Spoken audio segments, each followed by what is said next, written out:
Hallelujah. Praise the Lord Jesus Christ. ಸಂತೋಷವಾಗಿದ್ದೀರಾ? Hallelujah. ಸಂತೋಷವಾಗಿದ್ದೀರಾ? ನಾವು ಮತ್ತಾಯನ ಸುವಾರ್ತೆ 27ನೇ ಅಧ್ಯಾಯ 57ರಿಂದ 61 ವಚನಗಳನ್ನು ಓದುವ. Book of Matthew chapter 27 57 to 62. ಇವನು ಸಹ ಯೇಸುವಿನ ಶಿಷ್ಯನಾಗಿದ್ದನು. ಇವನು ಪಿಲಾತನ ಬಳಿಗೆ ಹೋಗಿ ಯೇಸುವಿನ ದೇಹವನ್ನು ತನಗೆ ಕೊಡಿಸಬೇಕೆಂದು ಬೇಡಿಕೊಳ್ಳಲಾಗಿ ಪಿಲಾತನು ಅದನ್ನು ಕೊಡಬೇಕೆಂದು ಅಪ್ಪಣೆ ಮಾಡಿದನು. ಯೋಸೇಫನು ಆ ದೇಹವನ್ನು ತೆಗೆದುಕೊಂಡು ಅದನ್ನು ಶುದ್ಧವಾದ ನಾರುಮಡಿಯಲ್ಲಿ ಸುತ್ತಿ ಬಂಡೆಯಲ್ಲಿ ತೋಡಿದ್ದ ತನ್ನ ಹೊಸ ಸಮಾಧಿಯಲ್ಲಿ ಇಟ್ಟು ಸಮಾಧಿಯ ಬಾಗಿಲಿಗೆ ದೊಡ್ಡ ಕಲ್ಲನ್ನು ಉರುಳಿಸಿ ಹೋದನು. ಮಗ್ದಲದ ಮರಿಯಳು ಆ ಬೇರೆ ಮರಿಯಳು ಅಲ್ಲಿ ಸಮಾಧಿಗೆ ಎದುರಾಗಿ ಕೂತಿದ್ದರು. ಮರುದಿನ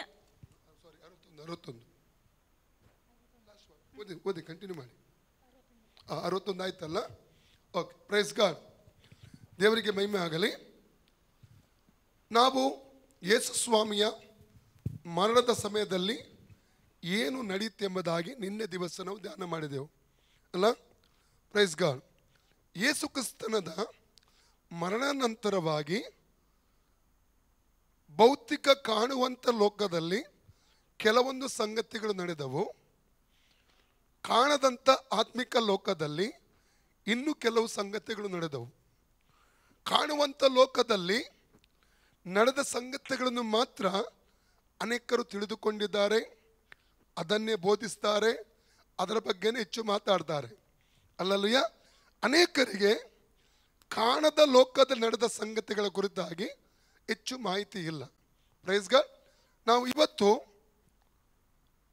ಯೇಸು ಸ್ವಾಮಿ ಸತ್ತ ನಂತರ 3 ಹಗಲು 3 ರಾತ್ರಿ ಆತನು ಭೂಗರ್ಭದೊಳಗೆ ಇರಬೇಕಾಗಿತ್ತು ಎಂಬುದಾಗಿ ಮತ್ತಾಯನ ಸುವಾರ್ತೆ 12ನೇ ಅಧ್ಯಾಯ 38ರಿಂದ 40 ವಾಕ್ಯ, ಯೋನನು ಮೀನಿನ ಹೊಟ್ಟೆಲಿದ್ದ ಹಾಗೆ ಇರಬೇಕಾಗಿತ್ತು ಎಂಬುದಾಗಿ ಆತನು ಈ ಲೋಕದಲ್ಲಿ ಇದ್ದ ಸಂದರ್ಭದಲ್ಲಿ ತಿಳಿಸಿದ್ದನು.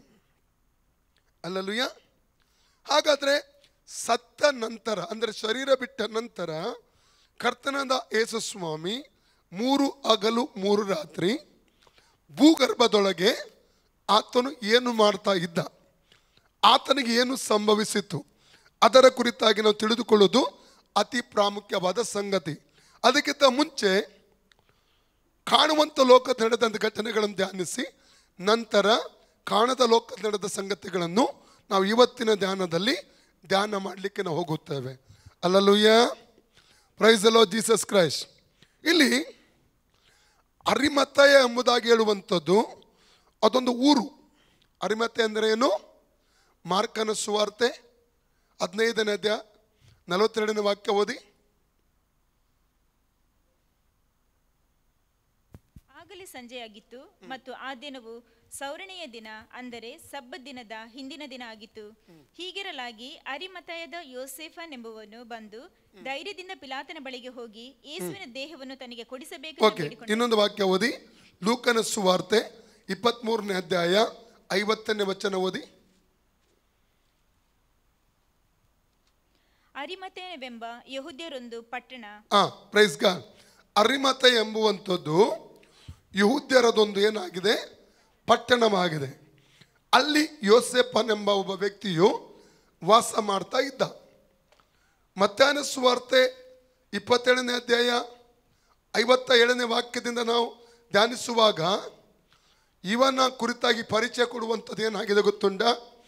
ಇವನೊಬ್ಬ ಧನವಂತ ಅಥವಾ ಐಶ್ವರ್ಯವಂತ. ಮಾತ್ರವಲ್ಲ, ಯೇಸು ಕ್ರಿಸ್ತನಿಗೆ ಇವನು ಶಿಷ್ಯನಾಗಿದ್ದನು. ಯೇಸು ಕ್ರಿಸ್ತನಿಗೆ ಇವನು ಶಿಷ್ಯನಾಗಿದ್ದನೆಂಬುದಾಗಿ ವಾಕ್ಯದಲ್ಲಿ ನೋಡುತ್ತೇವೆ. ನೋಡಿ, ಯೇಸು ಸ್ವಾಮಿಯ ಶಿಲುಬೆಯ ಬುಡದಲ್ಲಿ ಪ್ರಾಣ ಬಿಡುವ ಸಂದರ್ಭದಲ್ಲಿ ಒಬ್ಬ ಯೂದನು ಉರುಳಾಕೊಂಡು ಸತ್ತ. ಉಳಿದದ್ದೆಷ್ಟು ಜನ ಸಮಯದಲ್ಲಿ? 11 ಜನ ಶಿಷ್ಯರು. 11 ಶಿಷ್ಯರಲ್ಲಿ ಒಬ್ಬನಾದ ಯೋಹನ್ನನು ಮಾತ್ರ ಯೇಸು ಕ್ರಿಸ್ತನ ಶಿಲುಬೆ ಬುಡದಲ್ಲಿದ್ದ. ಉಳಿದವರೆಲ್ಲ ಜೀವ ಭಯದಿಂದ ಚದುರಿ ಹೋಗಿದ್ದರು. ಶಿಲುಬೆಯಲ್ಲಿ ಪ್ರಾಣ ಕೊಡುವ ಸಂದರ್ಭದಲ್ಲಿ ಯಾರು ಕೂಡ ಆತನ ಜೊತೆಲಿ ಇರಲಿಲ್ಲ. ಪೇತ್ರನ ಒಂದು ಹೇಳಿಕೆ ಇದಾಗಿತ್ತು, ಯಾರು ನಿನ್ನನ್ನು ಅಲ್ಲಗಳೆದರೂ, ಯಾರು ನಿನ್ನನ್ನು ಬಿಟ್ಟು ಹೋದರೂ ನಾನು ಬಿಟ್ಟು ಹೋಗುವುದಿಲ್ಲ. ಅದು ಸಮಯ ಸಂದರ್ಭ ಬಂದಾಗ ಏನಾಯಿತು? ಪೇತ್ರ ಸಮೇತ ಉಳಿದ ಎಲ್ಲ ಶಿಷ್ಯರು ಯೇಸು ಕ್ರಿಸ್ತನನ್ನು ಬಿಟ್ಟು ಹೋಗುವಂಥದ್ದನ್ನು ನಾವು ನೋಡ್ತೇವೆ. ಅದಕ್ಕೆ ಒಂದು ತಿಳ್ಕೋಬೇಕು, ನಾವು ಅನೇಕ ಸಮಯಗಳಲ್ಲಿ ಕರ್ತನಿಗೆ ನಾವು ವಾಗ್ದಾನ ಮಾಡ್ತೇವೆ, ಮಾತು ಕೊಡ್ತೇವೆ. ಕಷ್ಟಗಳೆಷ್ಟೇ ಬಂದರೂ, ವೇದನೆಗಳೆಷ್ಟೇ ಬಂದರೂ, ಕರ್ತನೆ ನಿನ್ನನ್ನು ಬಿಟ್ಟು ಹೋಗುವುದಿಲ್ಲ, ನಿನ್ನನ್ನು ಪ್ರೀತಿಸ್ತೇವೆ, ನಿನ್ನೊಂದಿಗೆ ನಿಲ್ತೇವೆ ಎಂಬುದಾಗಿ ಮಾತು ಕೊಡ್ತೇವೆ. ಆದರೆ ಸಮಯಗಳು ನಮ್ಮ ಜೀವಿತ ಬರುವಾಗ ಪರೀಕ್ಷೆಗಳು ಬರ್ತದೆ. ಕ್ರಿಸ್ತಿಯ ಜೀವಿತ ಎಂಬುವಂಥದ್ದು ಹೂವಿನ ಹಾಸಿಗೆ ಜೀವಿತವಲ್ಲ ಪ್ರಿಯರೇ. ಅಲ್ಲಲುಯ್ಯ. ಕ್ರಿಸ್ತಿಯ ಜೀವಿತದಲ್ಲಿ ಕಷ್ಟಗಳಿದೆ, ಹೋರಾಟಗಳಿದೆ, ನೋವುಗಳಿದೆ, ವೇದನೆಗಳಿದೆ. ಅದರೊಂದಿಗೆ ಯೇಸು ಸ್ವಾಮಿಯನ್ನು ಯಾರು ನಂಬಿಕೊಂಡು ಆತ ಹಿಂಬಾಲಿಸುತ್ತಾರೋ ಅಂಥ ಕ್ರೈಸ್ತ ವಿಶ್ವಾಸಿಗಳು ಧನ್ಯರು.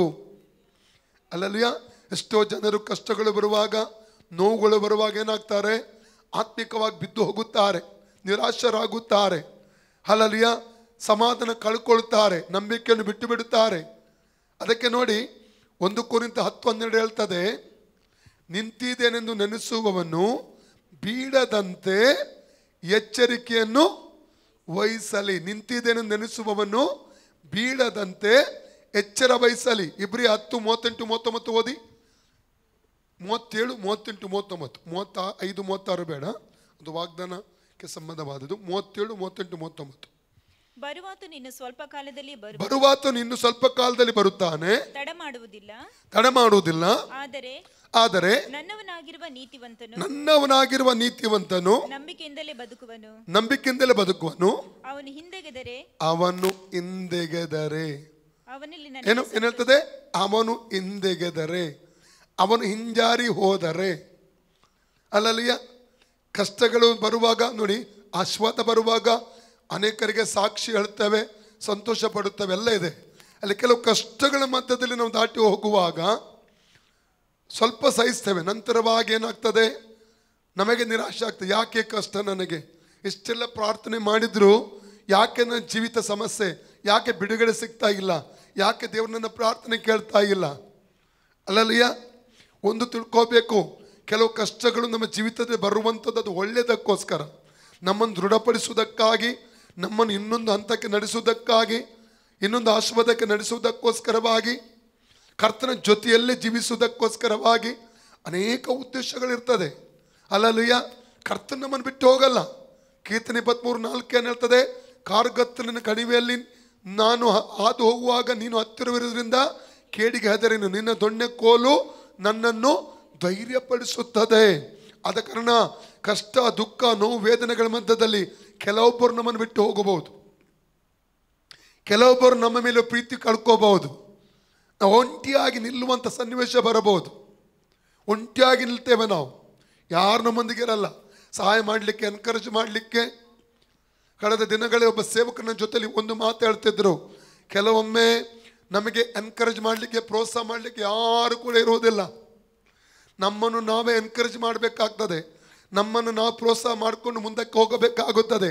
ಅದಕ್ಕೆ ದಾವೀದನೊಂದು ಮಾತನ್ನು ಹೇಳ್ತಾನೆ, ಕೀರ್ತನೆ 18:29, Psalms 18:29 ನನ್ನ ದೇವರ ಸಹಾಯದಿಂದ ನಾನು ಪ್ರಕಾರವನ್ನು ಆರುವೆನು.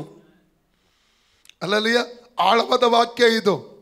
ಪ್ರಕಾರ ಎಂದರೇನು? ಆರುವುದೆಂದರೇನು? ನಮಗೆ ಮುಂದಿರುವಂಥ ಸಮಸ್ಯೆಗಳು, ನಮ್ಮ ಮುಂದಿರುವಂಥ ಪರಿಸ್ಥಿತಿಗಳು, ಇದನ್ನು ಆರುವುದು ಹೇಗೆ? ನಮ್ಮ ಬಲದಿಂದಲ್ಲ, ನಮ್ಮ ಸ್ವಂತ ಶಕ್ತಿಯಿಂದಲ್ಲ, ನಮ್ಮ ದೇವರ ಬಲದಿಂದ. ಕಳೆದ ದಿನಗಳಲ್ಲಿ ದೇವರನ್ನ ಕಲಿಸಿದಂಥ ಒಂದು ಏನಾಗಿದೆ? ಆಳವಾದ ಸತ್ಯ. ನಾವು ದೇವರಿಗೆ ಡಿಪೆಂಡ್ ಆಗಿರಬೇಕೇ ವಿನಃ ಯಾವ ಮನುಷ್ಯರಿಗಲ್ಲ. ನಮ್ಮ ನಂಬಿಕೆ ಮನುಷ್ಯರ ಮೇಲಲ್ಲ. ಆ ಸೇವಕರಿಂದ ಬಿಡುಗಡೆ ಸಿಗ್ತದೆ, ಈ ಸೇವಕರಿಂದ ಬಿಡುಗಡೆ ಸಿಗ್ತದೆ. ಆ ಸಹೋದರರು ನನಗೆ ಸಹಾಯ ಮಾಡ್ತಾರೆ, ಈ ಸಹೋದರರು ನನಗೆ ನನ್ನೊಂದಿಗಿದ್ದಾರೆ, ಇವರು ನನಗೆ ಯಾರು ಕೈ ಬಿಟ್ಟು ಇವ್ರು ನನ್ನ ಕೈ ಬಿಡುವುದಿಲ್ಲ. ಅನೇಕ ಮನುಷ್ಯರ ಮೇಲೆ ನಾವೇನು ಮಾಡ್ತೇವೆ? ಭರವಸೆ ಇಡ್ತೇವೆ, ಅಲೆದಾಡುತ್ತೇವೆ. ಇಲ್ಲ ಪ್ರಿಯರೇ, ನಮಗೆ ಎಲ್ಲಕ್ಕಿಂತಲೂ ಆಶ್ರಯದಾತನಾಗಿರುವಂಥದ್ದು ಕರ್ತನಾದ ಯೇಸು ಸ್ವಾಮಿ ಮಾತ್ರ. ಅದಕ್ಕೆ ಎಫೆಸ 6:10 ಹೇಳ್ತದೆ, ಎಫೆಸ 6:10 ಏನು ಹೇಳ್ತದೆ? ಕಡೇ ಮಾತೇನೆಂದರೆ ಕರ್ತನನ್ನು, ಆತನ ಅತ್ಯಧಿಕವಾದ ಶಕ್ತಿಯನ್ನು ಆಶ್ರಯಿಸಿಕೊಂಡವರಾಗಿ ಬಲಗೊಳ್ಳಿರಿ. ಯಾವುದನ್ನು ಆಶ್ರಯಿಸಬೇಕು? ಕರ್ತನನ್ನು ಆಶ್ರಯಿಸಬೇಕು. ಎರಡನೇದಾಗಿ ಆತನ ಅತ್ಯಧಿಕವಾದ ಶಕ್ತಿಯನ್ನು ಆಶ್ರಯಿಸಿಕೊಂಡು ಬಲಗೊಳ್ಳಬೇಕು. ನಾವು ಮನುಷ್ಯನಲ್ಲ ನಮ್ಮ ಆಶ್ರಯ.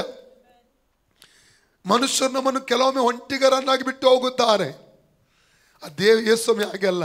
ಆತ ಹೇಳಿದ ಹಾಗೆ ಯುಗದ ಸಮತ್ವಗೂ ನಿಮ್ಮೊಂದಿಗಿದ್ದೇನೆಂದು ಹೇಳಿದತನು ನಮ್ಮ ಜೊತೆ ನಿಲ್ಲುತ್ತಾನೆ. ನಾವು ಹೆಬ್ರಿಯ 10ಕ್ಕೆ ತಿರುಗಿ ಬನ್ನಿ.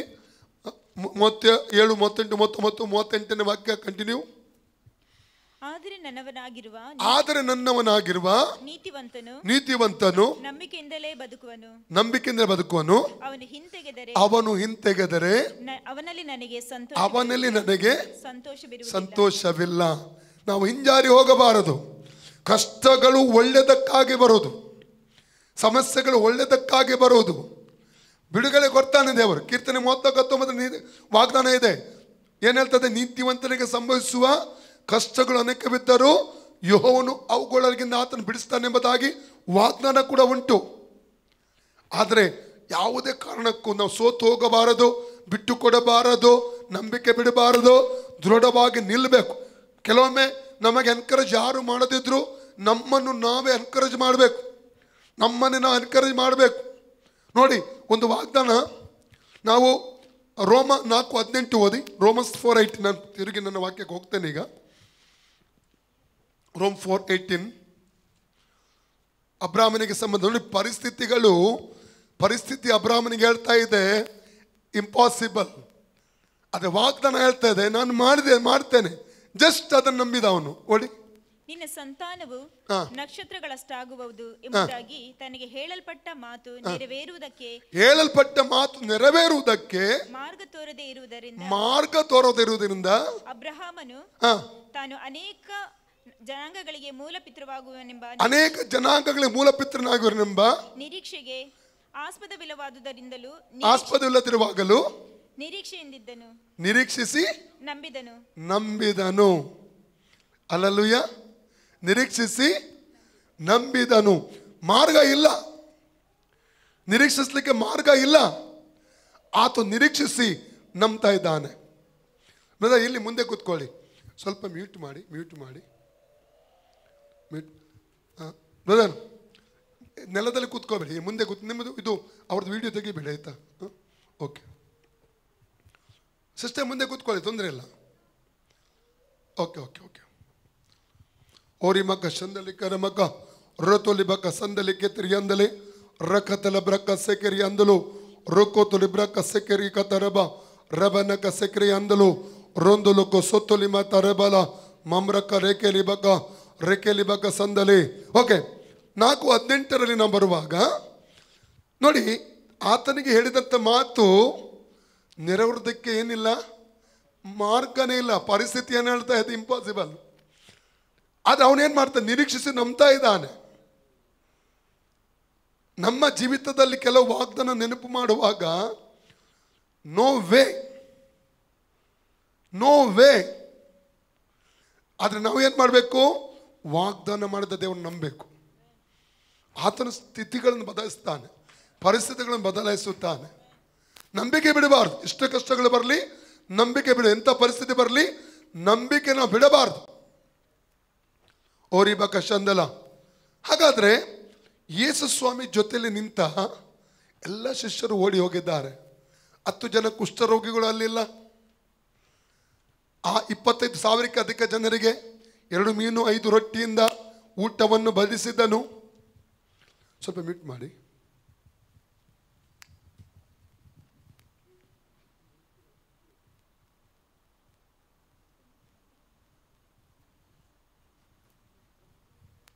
ಹಲ್ಲೆಲೂಯಾ. ನೋಡಿ, ಎಷ್ಟೇ ಜನರು ಆತನ ಬಿಡುಗಡೆ ಹೊಂದಿದ್ದಾರೆ, ಶಿಲುಬೆಯ ಬುಡದಲ್ಲಿ ಯಾರು ಕೂಡ ಇಲ್ಲ ಆತನ ಜೊತೆಯಲ್ಲಿ. ಹಲ್ಲೆಲೂಯಾ. ಅನೇಕ ಸಮಯಗಳಲ್ಲಿ ಒಂಟಿಗರಾಗಿ ನಿಲ್ಲುವಂಥ ಪರಿಸ್ಥಿತಿ ನಮ್ಮ ಜೀವಿತದಲ್ಲಿ ಬಂದರೂ ದೇವರು ನಮ್ಮ ಜೊತೆಯಲ್ಲಿ ನಿಲ್ಲುತ್ತಾನೆ. ದೇವರು ನಮ್ಮನ್ನು ಕೈ ಬಿಡುವುದಿಲ್ಲ, ದೇವರು ನಮ್ಮನ್ನು ತೊರೆದು ಬಿಡುವುದಿಲ್ಲ. ದೇವರು ನಮ್ಮನ್ನು ಅನುಗ್ರಹಿಸುತ್ತಾನೆ, ದೇವರು ನಮ್ಮನ್ನು ಬಿಡುಗಡೆ ಮಾಡುತ್ತಾನೆ. ಆ ನಂಬಿಕೆಯೊಂದಿಗೆ ನಾವು ನಿಲ್ಲುವರಾಗಿರಬೇಕು. ಹಲ್ಲೆಲೂಯಾ. ಇಲ್ಲಿ ಅರಿಮಥಾಯದ ಯೋಸೇಫನ ಕುರಿತು ಓದಿದ್ರೆ ಅವನೊಬ್ಬ ಐಶ್ವರ್ಯವಂತ. ಎರಡನೇದಾಗಿ ಏನಾಗಿದ್ದ? ಕ್ರಿಸ್ತನಿಗೆ ಶಿಷ್ಯ. ಯಾವ ರೀತಿ ಶಿಷ್ಯ? ಗುಪ್ತ ಶಿಷ್ಯ. ಹೇಗೆ ಶಿಷ್ಯ ಅವನು? ಓದಿ ಯೋಹನ್ನ 19:38-42 ವಾಕ್ಯ. 38-40 ಸಾಕು. ಓದಿ. 38-39 ಸಾಕು. ಓದಿ. ಇದಾದ ಮೇಲೆ ಯಹೂದ್ಯರ ಭಯದಿಂದ ಗುಪ್ತವಾಗಿ ಯೇಸುವಿನ ಶಿಷ್ಯನಾಗಿ. ಸಾಕು. ಅವನೇನಾಗಿದ್ದ?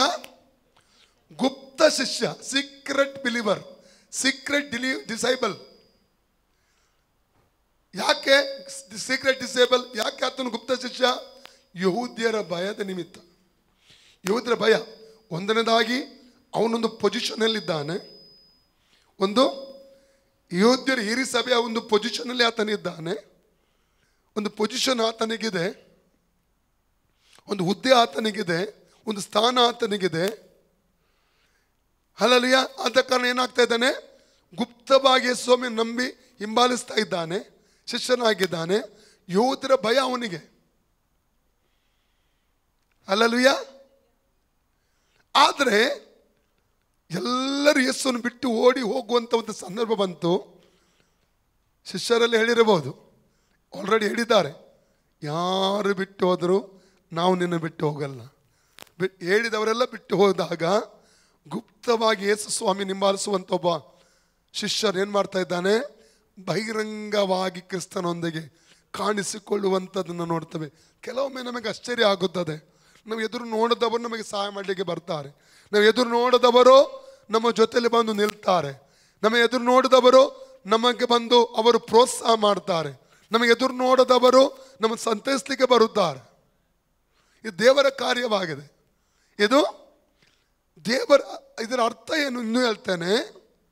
ಎದುರು ನೋಡದವರು ಬಿಟ್ಟು ಹೋಗುವಾಗ, ಎದುರು ನೋಡೋದು ನಮ್ಮ ಜೊತೆ ನಿಲ್ಲದಿರುವಾಗ, ಎದುರು ನೋಡ ಇರುವವರು ನಮಗೆ ಸಪೋರ್ಟ್ ಆಗಿ ಬರುವಾಗ, ಇದರ ಅರ್ಥ ಏನೆಂದರೆ ದೇವರು ನಮ್ಮ ಜೊತೆಲಿ ಇದ್ದಾನೆಂಬುದಕ್ಕೆ ಇದಕ್ಕಿಂತ ದೊಡ್ಡ ಗುರುತು ಬೇಡವೇ ಬೇಡ, ಸಾಕ್ಷಿ ಬೇಡವೇ ಬೇಡ.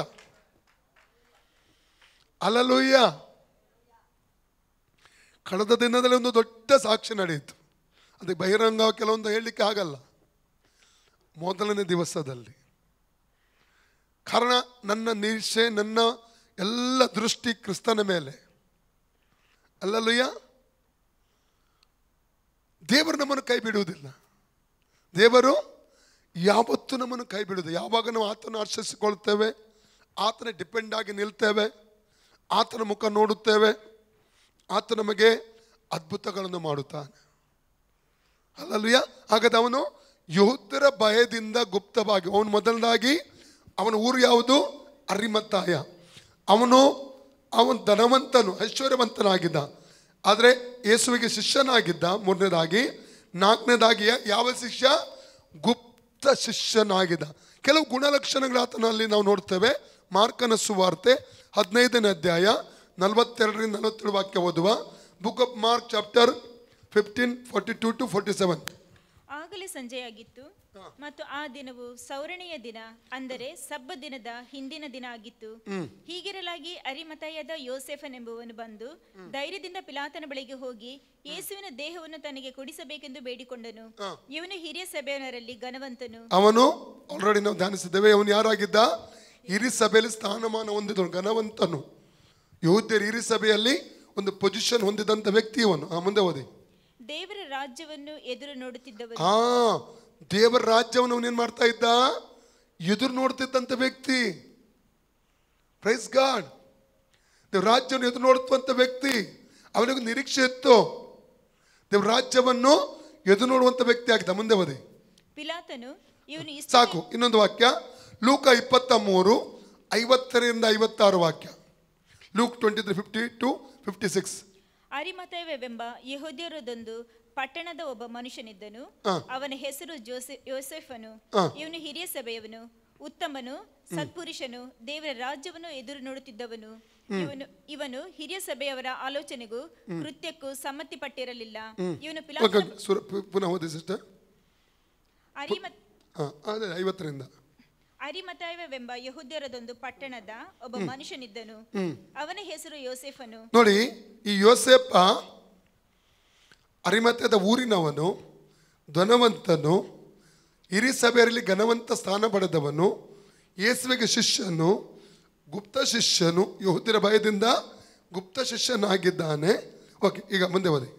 ಅವನು ಹಿರಿ ಸಭೆಯವನು, ಉತ್ತಮನು, ಸತ್ಪುರುಷನು, ದೇವರ ರಾಜ್ಯವನ್ನು ಎದುರು ನೋಡುತ್ತಿದ್ದವನು. ಅವನು ಹಿರಿ ಸಭೆಯವರ ಆಲೋಚನೆಗೂ ಕೃತ್ಯಕ್ಕೂ ಸಮ್ಮತಿ ಪಟ್ಟಿರಲಿಲ್ಲ. ಅವನು ಸಮ್ಮತಿ ಇರಲಿಲ್ಲ. ಆ ಗುಂಪಿನಲ್ಲಿ ಆತನಿದ್ರೂ ಕೂಡ ಅವನು ಸಮ್ಮತಿ ಪಡಲಿಲ್ಲ. ಅಲ್ಲಲ್ಲಿ ಕೆಲವು ಕ್ರಿಸ್ತ ವಿರೋಧಿಗಳು ನಾವು ಕೆಲವು ಕಡೆ ನೋಡ್ತೇವೆ. ಆದರೆ ಒಳ್ಳೆ ಹೃದಯವುಳ್ಳವರು ಅನೇಕರು ಇರ್ತಾರೆ. ಒಳ್ಳೆ ಹೃದಯವುಳ್ಳವರು ಅನೇಕರು ಇರ್ತಾರೆ. ಅವರು ಕೆಲವು ತಪ್ಪು ಕಾರ್ಯಗಳನ್ನು ಮಾಡಲಿಕ್ಕೆ ಅನುಮತಿ ಕೊಡುವುದಿಲ್ಲ ಮತ್ತು ಅವರು ಒಪ್ಪಿಗೆ ಇರುವುದಿಲ್ಲ. ಅಂಥ ಕಾರ್ಯಕ್ಕೆ ಅವ್ರು ಹೋಗಲ್ಲ. ಅಂಥಗಳು ಇರ್ತಾರೆ. ಇದೇ ರೀತಿಲಿ ಆತನು ಹಿರಿ ಸಭೆಯ ಇದಕ್ಕೆ ಅವನ ಆಲೋಚನೆ ಏನು ಮಾಡ್ತಾ ಇಲ್ಲ, ಒಪ್ಪಿಗೆ ಇರಲಿಲ್ಲ ಎಂದು ನೋಡ್ತೇವೆ. ಅಂಥ ಒಬ್ಬ ವ್ಯಕ್ತಿ ಆತನು ಗುಪ್ತವಾಗಿ ಯೇಸು ಹಿಂಬಾಲಿಸುವವನು ಕೊನೆಗೆ ಯೇಸುವಿನ ಶಿಲುವಿನ ಬುಡದಲ್ಲಿ ಕ್ರಿಸ್ತನೊಂದಿಗೆ ನಿಲ್ಲುವಂಥದ್ದು ನೋಡ್ತೇವೆ. ಅಲ್ಲಲ್ಲಿಯ ಅವನು ಏನು ಮಾಡ್ತಾನೆ? ಓಕೆ, ಮತ್ತಾಯ 27:57 ವಾಕ್ಯದಿಂದ ಅದನ್ನು ತಿರುಗಿ ಬರುವ, ಅವನು ಪಿಲಾತನ ಬಳಿಗೆ ಹೋಗಿ ಯೇಸು ಕ್ರಿಸ್ತನ ದೇಹವನ್ನು ಕೇಳುವುದನ್ನು ನೋಡ್ತೇವೆ. ಓದಿ 57 ವಾಕ್ಯದಿಂದ. ಇವನು ಪಿಲಾತನ ಬಳಿಗೆ ಹೋಗಿ ಯೇಸುವಿನ ದೇಹವನ್ನು ತನಗೆ ಕೊಡಿಸಬೇಕೆಂದು ಬೇಡಿಕೊಳ್ಳಲಾಗಿ ಪಿಲಾತನು ಅದನ್ನು ಕೊಡಬೇಕೆಂದು ಅಪ್ಪಣೆ ಮಾಡಿದನು. ಯೋಸೆಫನು ಆ ದೇಹವನ್ನು ತೆಗೆದುಕೊಂಡು ಅದನ್ನು ಶುದ್ಧವಾದ ನಾರುಮಡಿಯಲ್ಲಿ ಸುತ್ತಿ ಬಂಡೆಯಲ್ಲಿ ತೋಡಿದ್ದ ತನ್ನ ಹೊಸ ಸಮಾಧಿಯಲ್ಲಿ ಇಟ್ಟು ಸಮಾಧಿಯ ಬಾಗಿಲಿಗೆ ದೊಡ್ಡ ಕಲ್ಲನ್ನು ಉರುಳಿಸಿ ಹೋದನು. ಮಗ್ದಲದ ಮರಿಯಳು ಆ ಬೇರೆ ಮರಿಯಳು ಅಲ್ಲಿ ಸಮಾಧಿಗೆ ಎದುರಾಗಿ ಕೂತಿದ್ದರು. ಆಮೆನ್. 61 ವಾಕ್ಯ ಆಯ್ತಲ್ಲ. ಇಲ್ಲಿ ನಾವು ನೋಡ್ತೇವೆ ಭೌತಿಕ ಲೋಕದಲ್ಲಿ ನಡೆದಂಥ ಒಂದು ಘಟನೆ ಏನು? ಯೇಸು ಪ್ರಾಣ ಬಿಟ್ಟ ನಂತರವಾಗಿ ಅರಿಮಥೆಯದ ಯೋಸೆಫನು ಹೋಗಿ ಆತನ ಶರೀರವನ್ನು ಏನು ಮಾಡ್ತಾನೆ? ಕೇಳಿಕೊಂಡು ಪಿಲಾತನ ಬಳಿ ಅದನ್ನು ಗೌರವಪೂರ್ವಕವಾಗಿ ಸಮಾಧಿಯನ್ನು ಮಾಡುವಂಥದ್ದನ್ನು ಇಲ್ಲಿ ನಾವು ಕಾಣ್ತೇವೆ. Praise God. ಆತನ ಮಾಡಿದ್ದಕ್ಕೆ ಪ್ರತಿಯಾಗಿ ಕರ್ತನು ಆತನಿಗೆ ಬಹುಮಾನವನ್ನು ಕೊಟ್ಟಿರಬಹುದು. Praise God. ಎರಡನೇ ಸಂಗತಿಯಲ್ಲಿ ನಡೀತಾ ಉಂಟು. ಎರಡನೇ ಸಂಗತಿ ಏನೆಂದರೆ ಮತ್ತಾಯ 27:62-66 ವಾಕ್ಯ ಓದುವ. Book of Matthew 27:62-66. ಮರುದಿನ ಅಂದರೆ ಸೌರಣೆಯ ದಿನ ಕಳೆದ ಮೇಲೆ ಮಹಾಯಾಜಕರು ಫರಿಸಾಯರು ಪಿಲಾತನ ಬಳಿಗೆ ಕೂಡಿ ಬಂದು, ದೊರೆಯೇ, ಆ ಮೋಸಗಾರನು ಬದುಕಿದ್ದಾಗ ತಾನು 3 ದಿನದ ಮೇಲೆ ಏಳುತ್ತೇನೆ ಅಂತ ಹೇಳಿದ್ದು ನಮ್ಮ ನೆನಪಿಗೆ ಬಂತು. ಆದ ಕಾರಣ 3ನೇ ದಿನದ ತನಕ ಸಮಾಧಿಯ ಭದ್ರ ಮಾಡಿ ಕಾಯುವುದಕ್ಕೆ ಅಪ್ಪಣೆ ಕೊಡಬೇಕು. ಇಲ್ಲದಿದ್ದರೆ ಅವರ ಶಿಷ್ಯರು ಬಂದು ಅವನನ್ನು ಕದ್ದುಕೊಂಡು ಹೋಗಿ ಸತ್ತವನು ಬದುಕಿ ಬಂದಿದ್ದಾನೆ ಎಂದು ಹೇಳಾರು. ಆಗ ಮೊದಲನೇ ಮೋಸಕ್ಕಿಂತ ಕಡೆಯ ಮೋಸವು ಕೆಡುಕಾದೀತು ಅಂದರು. ಪಿಲಾತನು ಅವರಿಗೆ, ಕಾವಲುಗಾರರನ್ನು ತಕ್ಕೊಳ್ಳಿ, ಹೋಗಿ ನಿಮಗೆ ತಿಳಿದ ಹಾಗೆ ಭದ್ರ ಮಾಡಿ ಕಾಯಿರಿ ಎಂದು ಹೇಳಲಾಗಿ ಅವರು ಹೊರಟು ಕಾವಲುಗಾರರೊಂದಿಗೆ ಆ ಕಲ್ಲಿಗೆ ಮುದ್ರೆ ಹಾಕಿ ಸಮಾಧಿಯನ್ನು ಭದ್ರಪಡಿಸಿದರು. ಆಮೆನ್. Hallelujah, hallelujah. ಇಲ್ಲಿ ಅವ್ರು ಏನು ಮಾಡ್ತಾರೆ? ಯೇಸುವಿನ ಏನು ಹೇಳ್ತಾ ಇದ್ದಾರೆ? ಮೋಸಗಾರ ಎಂಬುದಾಗಿ ಹೇಳ್ತಿದ್ದಾರೆ. ಕಾರಣ ನೋಡಿ, ಎಫೆಸ 2:2 ವಾಕ್ಯ ಹೇಳ್ತದೆ, ರಕ್ಷಣೆ ಹೊಂದಕ್ಕೆ ಮುಂಚೆ ಒಬ್ಬ ವ್ಯಕ್ತಿ ಅವಿಧೇಯತ್ವಕ್ಕೆ ನಡೆಸುವಂಥ ಆತ್ಮನಿಗೆ ಅಧೀನನಾಗಿರುತ್ತಾನೆ. ಈ ಲೋಕ ನೋಡಿ, ಸೈತಾನನಿಗೆ ಇನ್ನೊಂದು ಹೆಸರು ಮರಳು ಮಾಡುವವನು. ಸೈತಾನನ ಹೆಸರೇನು? ಅವನು ಮರಳು ಮಾಡ್ತಾನೆ. ಭೂಲೋಕದ ಜನರೆಲ್ಲ ಮರಳು ಮಾಡುವಾತನು. ನಾವು 12ನೇ ಅಧ್ಯಾಯ ಪ್ರಕಟಣೆ 9ನೇ ವಾಕ್ಯ ಓದಿಕೊಳ್ಳುವ. ಬುಕ್ ಆಫ್ ರೆವಲ್ಯೂಷನ್ ಚಾಪ್ಟರ್ 12:9 ವಾಕ್ಯ ಓದಿ ಯಾರಾದರೂ. ಬುಕ್ ಆಫ್ ರೆವಲ್ಯೂಷನ್ 12:9, ಪ್ರಕಟಣೆ 12:9. ಭೂಲೋಕದವರನ್ನೆಲ್ಲ ಮರಳುಗೊಳಿಸಿ ಏನ್ ಮಾಡ್ತಾನೆ ಅವನು? ಮರಳು ಮಾಡೋದು, ಸುಳ್ಳನ್ನು ನಂಬುವಂತೆ ಮಾಡೋದು. ಮರಳು ಮಾಡೋದಂದ್ರೆ ಅರ್ಥ ಏನು? ಸುಳ್ಳನ್ನು ಸತ್ಯೆಂದು ನಂಬುವಂತೆ ಮಾಡೋದು. ಅವಳಿಗೆ ಏನು ಮಾಡಿದ ಅವನು? ಸುಳ್ಳನ್ನು ಸತ್ಯವೆಂಬುದಾಗಿ ನಂಬುವಂತೆ ಮಾಡಿದ. ಮೋಸ ಮಾಡೋದು, ವಂಚಿಸುವಂಥದ್ದು. ಈಗ ಈ ಒಂದು ಗುಂಪು ಯೇಸು ಸ್ವಾಮಿ ನಂಬ್ತಾ ಇರಲಿಲ್ಲ. ಸೈತಾನ ಅದನ್ನೇ ತನ್ನ ಬಂಡವಾಳನಾಗಿ ಮಾಡಿಕೊಂಡ. ಸೈತಾನ ಯೇಸು ಸ್ವಾಮಿ ಸತ್ತ ನಂತರ ಯಾವುದೇ ಕಾರಣಕ್ಕೂ ಹೇಳಿದ ಹಾಗೆ ಎದ್ದು ಬರದೆಂಬುದಕ್ಕಾಗಿ ಅವನಿಗೆ ಬೇಕಾದ ಹಾಗೆ ಎಲ್ಲ ಪ್ರಯತ್ನಗಳನ್ನು ಮಾಡಿದ. ರೋಮದ ಮುದ್ರೆ ಅಂತ ಹೇಳಿದ ಸಮಾಧಿ ಭದ್ರೆ ಮಾಡಿದ ಮೇಲೆ ಅದನ್ನು ಮುಟ್ಟುವುದಕ್ಕೆ ಯಾರಿಗೂ ಧೈರ್ಯ ಇಲ್ಲ. ರೋಮ ಸರ್ಕಾರದ ಮುದ್ರೆ ಅದು ಸಾಧಾರಣವಾದದಲ್ಲ. ಆ ಸಮಯಗಳಲ್ಲಿ ಎಲ್ಲರೂ ಭಯಪಡ್ತಿದ್ರು. ಉದಾಹರಣೆಗೆ ನಮ್ಮ ಭಾರತ ಸರ್ಕಾರದ ಕೆಲವೊಂದು ಕಡೆ ಕೆಲ ಮುದ್ರೆಗಳನ್ನು ಹಾಕ್ತಾರೆ, ಈ ಸೀಲ್ ಹಾಕ್ತಾರೆ ಅಲ್ಲ, ನೋಡಿದ್ದೀರಲ್ಲ? ಸರ್ಕಾರದ ಸೀಲ್ ಒಂದು ಕಡೆ ಯಾವುದೊಂದು ಕಟ್ಟಡಕ್ಕೆ ಬಿತ್ತು, ಒಂದು ಸ್ಥಳಕ್ಕೆ ಬಿತ್ತಂತ ಹೇಳಿದರೆ ಅದನ್ನು ಒಡೆದು ಉಪಯೋಗಿಸೋದಕ್ಕೆ ಯಾರಿಗೂ ಧೈರ್ಯ ಇರುವುದಿಲ್ಲ. ಅಲ್ಲಲ್ಲಿಯ ಸರ್ಕಾರ ಏನು ಹೇಳ್ತದೆ, ಯಾವ ರೀತಿಯದು ಮುದ್ರೆ ಹಾಕಿದ್ದಾರೆ ಅದರ ಪ್ರಕಾರವೇ ಅದನ್ನು ಒಪ್ಪಿಕೊಂಡು ಆ ಜನರು ಏನು ಮಾಡಬೇಕು. ಒಂದು ವೇಳೆ ಅವರದ್ದೇ ಸ್ಥಳ ಆಗಿರ್ಬೋದು, ಒಬ್ಬ ವ್ಯಕ್ತಿಗೆ ಸಂಬಂಧಪಟ್ಟದಾಗಿರ್ಬೋದು, ಸ್ಥಳ ಕಟ್ಟಡ ಆಗಿರ್ಬೋದು, ಆದರೆ ಅಲ್ಲಿ ಸರ್ಕಾರ ಮುದ್ರೆ ಹಾಕಿದ ಮೇಲೆ ಅದನ್ನು ಒಡೆಯುವುದಕ್ಕೆ ಯಾರಿಗೂ ಅಧಿಕಾರ ಇರುವುದಿಲ್ಲ. ಅಲ್ಲಲ್ಲಿಯ ಭಾರತ ಸರ್ಕಾರದ ಮುದ್ರೆಗೂ ಒಂದು ವ್ಯಾಲ್ಯೂ ಇದೆ, ಘನತೆ ಇರ್ತದೆ. ಅದೇ ರೀತಿ ರೋಮ ಸರ್ಕಾರ ಆ ದಿನಮಾನಗಳಲ್ಲಿ ಇಡೀ ಲೋಕದಲ್ಲಿ ಬಲಿಷ್ಠವಾಗಿತ್ತು. ಅಲ್ಲಲ್ಲಿಯ ಅನೇಕ ದೇಶಗಳನ್ನು ಅದು ಆಳ್ವಿಕೆ ಮಾಡ್ತಾ ಇತ್ತು. ಇಸ್ರೇಲನ್ನು ಯಾರು ಆಳ್ವಿಕೆ ಮಾಡ್ತಿದ್ರು ಅವಾಗ? ರೋಮ್ ಸಾಮ್ರಾಜ್ಯ. ಯೇಸುಸ್ವಾಮಿ ಸಮಾಧಿ ಮಾಡಿದ ನಂತರ ಆತನ ಸಮಾಧಿಗೆ ಮುದ್ರೆ ಹಾಕಿ ಪುನಃ ಸಿಪಾಯಿಗಳನ್ನು ಕಾವಲಿಗೆ ಹಾಕ್ತಾರೆ ಅಲ್ಲಿ. ಏನು ಕಾರಣ? ಸೈತನ ಉದ್ದೇಶ ಏನು? ಈತನು ಅವ್ರು ಹೇಳಿದ್ರಲ್ಲ, ಈತನ ಜೀವನದಿಂದಿರುವಾಗ ಹೇಳಿದ್ದ 3ನೇ ದಿನದಲ್ಲಿ ಎದ್ದು ಬರ್ತೇನೆ ಅಂತ. ಯಾವುದೇ ಕಾರಣಕ್ಕೂ ಜೀವದೊಂದಿಗೆ ಎದ್ದು ಬರಬಾರದು. ಒಂದು ವೇಳೆ ಎದ್ದು ಬರದೇ ಇದ್ರೆ ಏನಾಗ್ತಿತ್ತು ಗೊತ್ತುಂಟ? 1 ಕೊರಿಂಥ 15ನೇ ಅಧ್ಯಾಯ 12ನೇ ವಾಕ್ಯದಿಂದ ಓದುವ.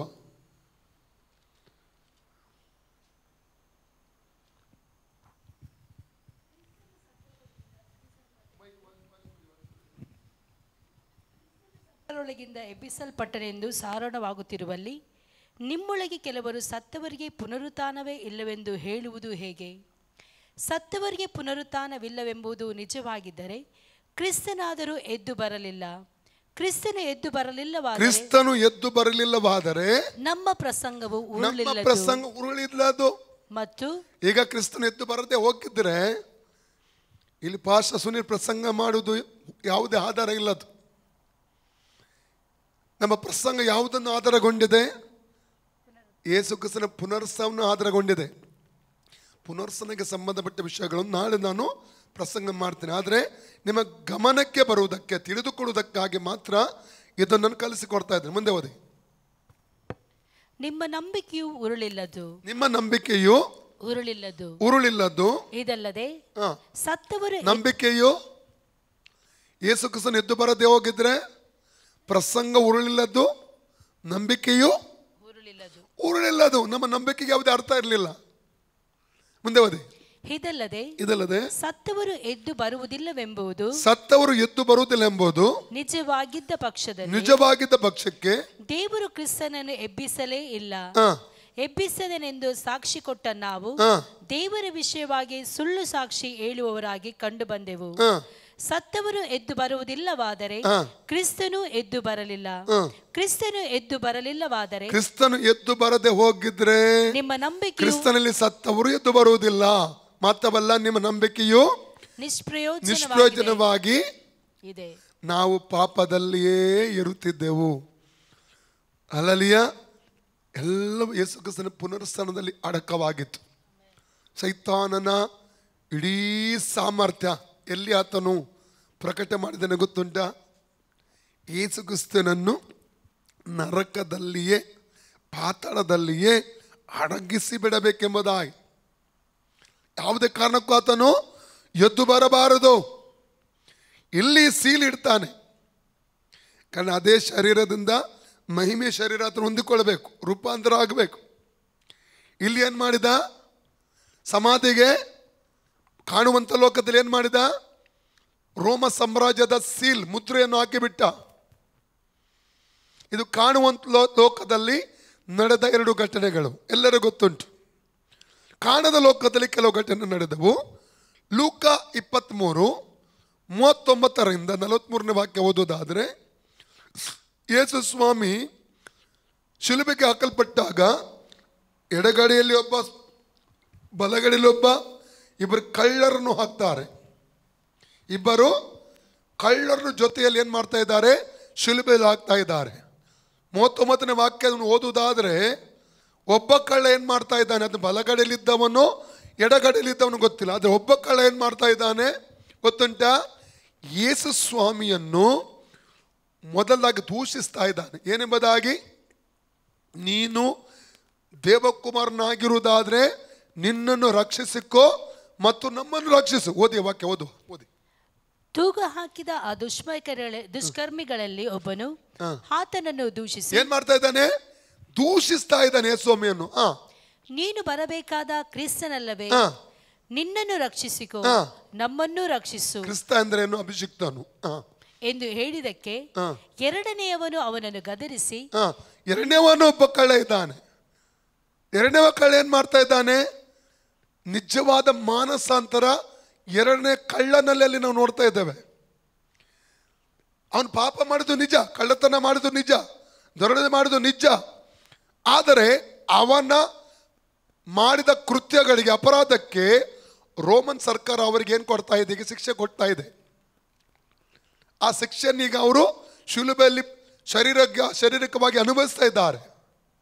ಆದರೆ ಜೀವನಾಯಕನಾದ ಯೇಸು ಕ್ರಿಸ್ತನು ಅವನು ಪಶ್ಚಾತ್ತಾಪ ಪಟ್ಟಾಗ ಅವನನ್ನು ಕ್ಷಮಿಸುವಂಥದ್ದನ್ನು ಕಾಣ್ತೇವೆ. ಅಲ್ಲ, ಅವನಿಗೇನು ವಾಗ್ದಾನ ಮಾಡ್ತಾನೆ? ಹಲ್ಲೆಲೂಯ, ಪರದೇಶನ್ನು ವಾಗ್ದಾನ ಮಾಡ್ತಾನೆ. ಮುಂದೆ ಓದಿ. ನೀನು ಇದೇ ದಂಡನೆಯಲ್ಲಿರುವಾಗಲೂ ದೇವರಿಗೆ ಹೆದರುವುದಿಲ್ಲವೋ? ನಾವಂತೂ ನ್ಯಾಯವಾಗಿ ದಂಡನೆಯಲ್ಲಿದ್ದೇವೆ, ನಾವು ಮಾಡಿದಕ್ಕೆ ತಕ್ಕ ಪ್ರತಿಫಲವನ್ನು ಹೊಂದುತ್ತಾ ಇದ್ದೇವೆ. ಈತನಾದರೂ ಅಲ್ಲದೇನು ಮಾಡಲಿಲ್ಲ ಎಂದು ಹೇಳಿ ಯೇಸುವೆ. ಸಾಕು ನೋಡಿ, ನಿಜವಾದ ಮಾನಸಾಂತರ ಎರಡನೇ ಕಳ್ಳನಲ್ಲಿ ನಾವು ನೋಡ್ತೇವೆ. ಎರಡನೇ ಕಳ್ಳನಲ್ಲಿ ನೋಡಿ, ಕೆಲವೊಮ್ಮೆ ಎಷ್ಟೋ ಜನರಿಗೆ ನೋಡಿದ್ದೇನೆ, ಇಡೀ ಜೀವಿತಡಿ ಪಾಪದಲ್ಲಿ ಜೀವನ ಮಾಡಿ, ಅಕ್ರಮದಲ್ಲಿ ಜೀವಿಸಿ, ಲೋಕದ ಭೋಗಗಳಲ್ಲಿ ಜೀವಿಸಿ, ಕೆಲವೊಬ್ಬರಿಗೆ ಒಂದು ಅವಕಾಶ ಸಿಗ್ತದೆ ಮರಣದ ಹಾಸಿಗೆಯಲ್ಲಿ. ಯಾರಾದರೂ ಸುವಾರ್ತಿಕರು, ಸಭಾಪಾಲಕರು, ವಿಶ್ವಾಸಿಗಳು ಹೋಗಿ ಅವರಿಗೆ ಸುವಾರ್ತೆ ಕೊಡ್ತಾರೆ. ಅವರು ಆ ಸುವಾರ್ತೆನ ಅಂಗೀಕಾರ ಮಾಡಿ ನಂಬ್ತಾರೆ, ಯೇಸುವನ್ನು ಅಂಗೀಕರಿಸುತ್ತಾರೆ. ಅಂಥವರಿಗೆ ದೀಕ್ಷಾಸ್ನಾನ ತೆಗೆದುಕೊಳ್ಳುವ ಅವಕಾಶ ಇರುವುದಿಲ್ಲ. ಆ ಪರಿಸ್ಥಿತಿ ಆಗಿರ್ತದೆ. ಮರಣದ ಹಾಸಿಗೆಯಲ್ಲಿರ್ತಾರೆ. ಇವತ್ತೋ ನಾಳೆಯೋ ಇನ್ನು 3-4 ದಿವಸದಲ್ಲೋ ಸಾಯುವಂಥ ವ್ಯಕ್ತಿಗೆ ಸುವಾರ್ತೆ ಸಿಕ್ಕಿದ ನಿಮಿತ್ತ ಅವನು ಅಲ್ಲಿ ಪಶ್ಚಾತ್ತಾಪ ಪಡ್ತಾನೆ. ಮತ್ತು ಸುವಾರ್ತೆ ಸಿಕ್ಕಿದ ಅವನಿಗೆ, ಯೇಸುನ ಅಂಗೀಕಾರ ಮಾಡಿದ. ಅಲ್ಲಲ್ಲಿ ಅಂಥ ವ್ಯಕ್ತಿಗಳು ಅಲ್ಲಿಯೇ ರಕ್ಷಣೆ ಹೊಂದಿಕೊಳ್ಳುತ್ತಾರೆ.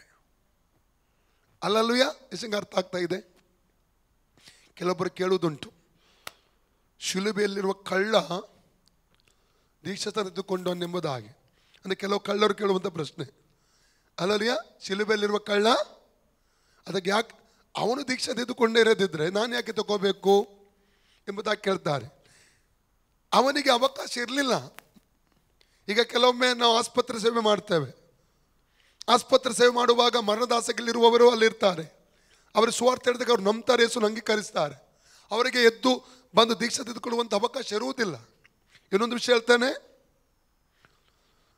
ದೀಕ್ಷಾಸ್ನಾನ ತೆಗೆದುಕೊಳ್ಳುವ ನಿಮಿತ್ತ ಅಲ್ಲ ರಕ್ಷಣೆ ಹೊಂದಿದ ವ್ಯಕ್ತಿ ದೀಕ್ಷಾಸ್ನಾನ ತೆಗೆದುಕೊಳ್ಳಬೇಕು. ಇದು ವಿಧೇಯತೆಯ ಕ್ರಿಯೆ. ಎಷ್ಟಂಗೆ ಅರ್ಥ ಆಗ್ತಾ ಇದೆ? ಆಮೇನ್. ರಕ್ಷಣೆ ಹೊಂದಿದ ಪ್ರತಿಯೊಂದು ವ್ಯಕ್ತಿಗಳು ನೀರಲ್ಲಿ ಮುಳುಗಿ ತಂದೆ ಮಗ ಪವಿತ್ರಾತ್ಮನ ಹೆಸರಿನಲ್ಲಿ ದೀಕ್ಷಾಸ್ನಾನ ತೆಗೆದುಕೋಬೇಕು. ಇದು ಯೇಸುವಿನ ಕೊನೆಯ ಆಜ್ಞೆ. ಮತ್ತ 28:19ನೇ ವಾಕ್ಯದಲ್ಲಿ, ಮ್ಯಾಥ್ಯೂ 28:19 ನೋಡ್ತೇವೆ. ಬೇಗ ಓದಿ, ಮುಂದಕ್ಕೆ ಹೋಗುವ ನಾವು. ಬೇಗ ಓದಿ. ಆದುದರಿಂದ ನೀವು ಹೊರಟು ಹೋಗಿ ಎಲ್ಲಾ ದೇಶಗಳ ಜನರನ್ನು ಶಿಷ್ಯರನ್ನಾಗಿ ಮಾಡಿರಿ. ಅವರಿಗೆ ತಂದೆಯ ಮಗನ ಪವಿತ್ರಾತ್ಮನ ಹೆಸರಿನಲ್ಲಿ ದೀಕ್ಷಾಸ್ನಾನ ಮಾಡಿಸಿ, ನಾನು ನಿಮಗೆ ಆಜ್ಞಾಪಿಸಿದಿರೆಲ್ಲ ಕಾಪಾಡಿಕೊಳ್ಳುವುದಕ್ಕೆ ಅವರಿಗೆ ಉಪದೇಶ ಮಾಡಿರಿ. ನೋಡಿರಿ, ಯುಗದ ನೋಡಿ, ಯೇಸುವಿನ ಕೊನೆಯ ಮತ್ತು ಪ್ರಾಮುಖ್ಯವಾದ ಆಜ್ಞೆಯನ್ನು ಇಲ್ಲಿ ನಾವು ಕಾಣ್ತಾ ಇದ್ದೇವೆ. ಯಾರು ನಂಬ್ತಾರೆ, ಯೇಸುನ ಅಂಗೀಕಾರ ಮಾಡ್ತಾರೆ, ಅವ್ರಿಗೆ ಏನು ಮಾಡಬೇಕು?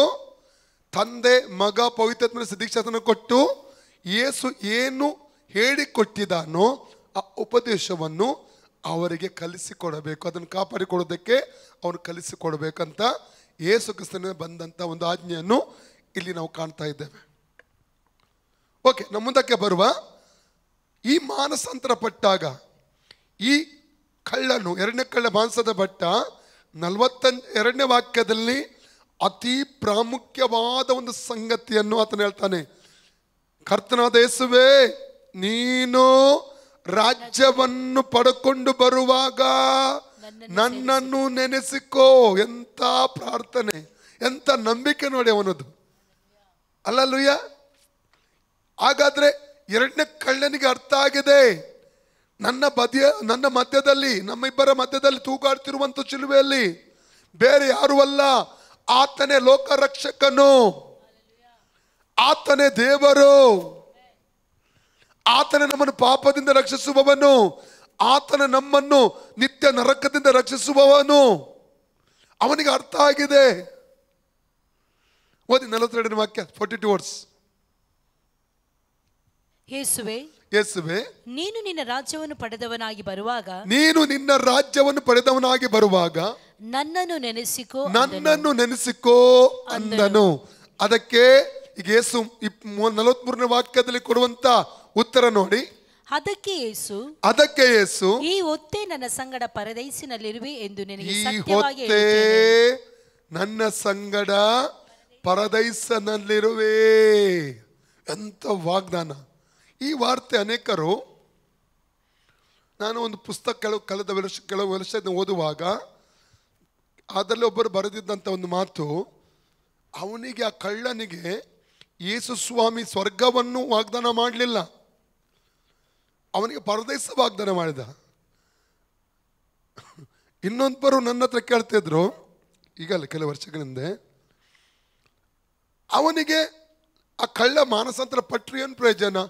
ಅವನಿಗೆ ಯೇಸುಸ್ವಾಮಿ ವಾಗ್ದಾನ ಮಾಡಿದ್ದು ಪರದೈಸ, ಅವನಿಗೆ ಸ್ವರ್ಗವನ್ನು ವಾಗ್ದಾನ ಮಾಡಲಿಲ್ಲವಲ್ಲ. ಆಗ ನಾನು ಕೇಳಿದ ಪರದೈಸ ಅಂದರೆ ಅವ್ರಿಗೆ ಉತ್ತರ ಇಲ್ಲ. ಪರದೈಸ ಅಂದರೆ ಅವರಿಗೆ ಗೊತ್ತಿಲ್ಲ. ಅಲ್ಲಲ್ಲೂಯ್ಯ. ನಾನು ಕೆಲವು ಜನ ಹೇಳಿದ್ದು ಕೇಳಿದ್ದೇನೆ, ಏನೆಂಬುದಾಗಿ, ಅವನಿಗೆ ಸ್ವರ್ಗ ಅಲ್ಲ ವಾಗ್ದಾನ, ಪರದೈಸ ವಾಗ್ದಾನ ಮಾಡಿದ್ದು ಎಂಬುದಾಗಿ. ಕೆಲವೊಬ್ಬರು ಈ ದೀಕ್ಷಾಸನಕ್ಕೆ ಸಂಬಂಧವಾಗಿ ಈ ಒಂದು ವಾಕ್ಯವನ್ನು ಇಟ್ಟುಕೊಂಡು ಹೋರಾಡುವಂಥದ್ದು ಇರ್ತದೆ, ಅಂದರೆ ವಾಗ್ವಾದ ಮಾಡುತ್ತಿರ್ತದೆ. ಏನೆಂದರೆ, ಕಳ್ಳನು ದೀಕ್ಷಾ ತೆಗೆದುಕೊಳ್ಳೋದಿಲ್ಲ, ನಾನು ಯಾಕೆ ದೀಕ್ಷಾ ತೆಗೆದುಕೊಳ್ಳಬೇಕು? ಆಗ ಕೆಲವೊಬ್ಬರು ಅವರಿಗೆ ಕೊಡುವಂಥ ಉತ್ತರ, ಸ್ವರ್ಗ ಅಲ್ಲ ವಾಗ್ದಾನ ಮಾಡಿದ್ದು, ಸ್ವರ್ಗ ಅಲ್ಲ ಪರದೇಶ. ಆಗ ಪರದೇಶ ಎಂದರೇನು? ಅನೇಕರಿಗೆ ಪರದೇಶ ಅಂದರೆ ಗೊತ್ತಿಲ್ಲ. ಸತ್ಯವೇದದಲ್ಲಿ ಪರದೇಶ ಎಂಬಂಥ ಪದ 3 ಕಡೆ ಬಂದಿದೆ. ಎಷ್ಟು ಕಡೆ? ಅದನ್ನು ನೋಡು. ಒಂದು, ಈಗ ಓದಿದಂಥ ವಾಕ್ಯ ಲೂಕ 23:43. ಎರಡನೇದಾಗಿ 2 ಕೊರಿಂಥ 12:1-2 ವಾಕ್ಯ ಓದಿ. ಅದನ್ನು ಇಂಗ್ಲಿಷಲ್ಲಿ ಕೂಡ ಓದುವ. ಹೊಗಳಿಕೊಳ್ಳುವುದು ಹಿತಕರವಲ್ಲ, ಆದರೂ ಹೊಗಳಿಕೊಳ್ಳುವುದು ನನಗೆ ಅನಿವಾರ್ಯವಾಗಿದೆ. ಆದ್ದರಿಂದ ಕರ್ತನು ನನಗೆ ದಯಪಾಲಿಸಿದ ದರ್ಶನಗಳನ್ನು ಮತ್ತು ತಿಳಿಯಪಡಿಸಿದ ರಹಸ್ಯಗಳನ್ನು ಕುರಿತು ಹೇಳುತ್ತೇನೆ. ಕ್ರಿಸ್ತನಲ್ಲಿದ್ದ ಒಬ್ಬ ಮನುಷ್ಯನನ್ನು ಬಲ್ಲೆನು. ಅವನು 14 ವರ್ಷಗಳ ಹಿಂದೆ 3ನೆಯ ಸ್ವರ್ಗಕ್ಕೆ ಒಯ್ಯಲ್ಪಟ್ಟನು. ಅವನು ದೇಹ ಸಹಿತವಾಗಿ ಒಯ್ಯಲ್ಪಟ್ಟನು ಅಥವಾ ದೇಹರಹಿತವಾಗಿ ಒಯ್ಯಲ್ಪಟ್ಟನು ನಾನರಿಯೆ, ದೇವರೇ ಬಲ್ಲನು. ಅವನು ಪರದೈಸಿ ತನಕ ಒಯ್ಯಲ್ಪಟ್ಟು, ಎಲ್ಲಿ ತನಕ? ಪರದೈಸಿ ತನಕ. ಕ್ಲಿಯರ್ ಉಂಟಾ? ಎಲ್ಲಿ ತನಕ? ಈ ಪರದೇಶ ಎಲ್ಲಿದೆ? 3ನೇ ಆಕಾಶದಲ್ಲಿದೆ. ಈ ಪರದೇಶ ಎಲ್ಲಿದೆ? 3ನೇ ಆಕಾಶದಲ್ಲಿದೆ. ಕೆಲವು ಹೆವೆನ್ಸ್ ಉಂಟು, ಕೆಲವು ಆಕಾಶಗಳು ಉಂಟು. ಅಲ್ಲಲ್ಲಿಯ ನೋಡಿ, ಯೇಸು ಸ್ವಾಮಿಯ ಕುರಿತಾಗಿ ಹೇಳುವಾಗ ಒಂದು ವಾಕ್ಯ ಓದಿ, ಇಬ್ರಿಯ 2:17, ಇಬ್ರಿಯ 2:17 ಓದಿ.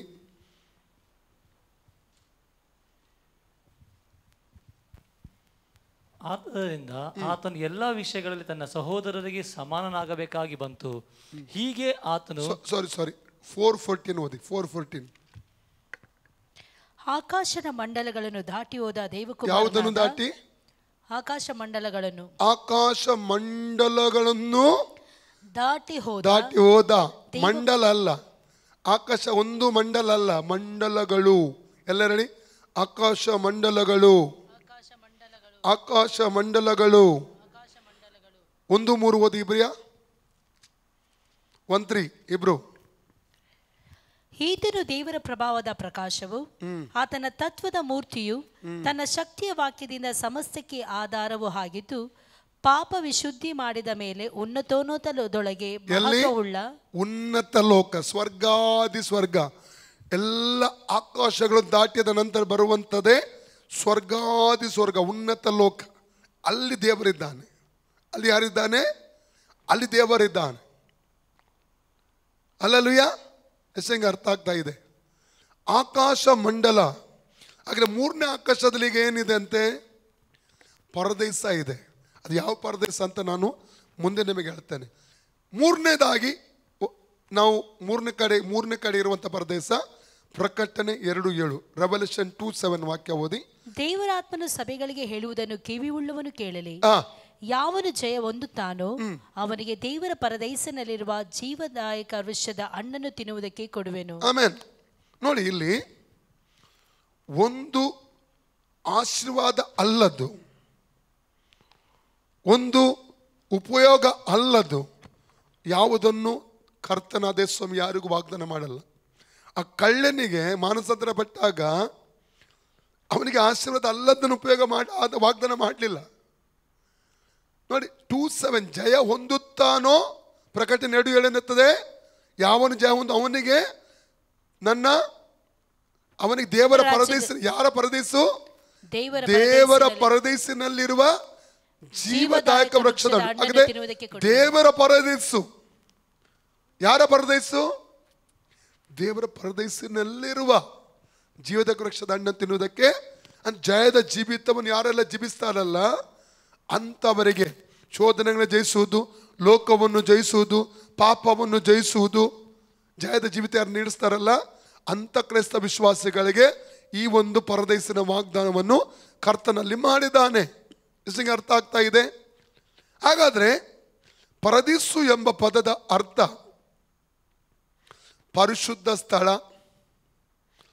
ಕಾಯುವಂಥ ಸ್ಥಳ, ವೆಯ್ಟ್ ಮಾಡುವಂಥ ಸ್ಥಳ, ಕಾಯುವಂಥ ಸ್ಥಳ, ವೆಯ್ಟ್ ಮಾಡುವಂಥ ಸ್ಥಳ. ಈಗ ಉದಾಹರಣೆಗೆ ನಾವು ಪ್ರಧಾನಮಂತ್ರಿಯನ್ನು ಭೇಟಿ ಮಾಡಲಿಕ್ಕೆ ಹೋಗುವುದಾದರೆ, ರಾಷ್ಟ್ರಪತಿಯವ್ರನ್ನ ಭೇಟಿ ಮಾಡಲಿಕ್ಕೆ ಹೋಗುವುದಾದರೆ, ಮುಖ್ಯಮಂತ್ರಿ ಭೇಟಿ ಮಾಡುವ ದೊಡ್ಡ ದೊಡ್ಡ ವ್ಯಕ್ತಿ ಭೇಟಿ ಮಾಡಲಿಕ್ಕೆ ಹೋಗುವಾಗ ಅವರ ಅಪಾಯಿಂಟ್ಮೆಂಟ್ ತೊಗೋಬೇಕು. ಅಪಾಯಿಂಟ್ಮೆಂಟ್ ತೊಗೊಂಡು ಒಂದು ಕೊಠಡಿಯಲ್ಲಿ ಕೂತ್ಕೊಳ್ಳಿಸ್ತಾರೆ ಅವರ ಅಸಿಸ್ಟೆಂಟ್ಗಳು, ಅವರ ಸೆಕ್ರೆಟರಿಗಳು ಏನು ಮಾಡ್ತಾರೆ, ನಮ್ಮನ್ನು ಒಂದು ಕೊಠಡಿಯಲ್ಲಿ ಕೂತ್ಕೊಳ್ಳಿಸ್ತಾರೆ.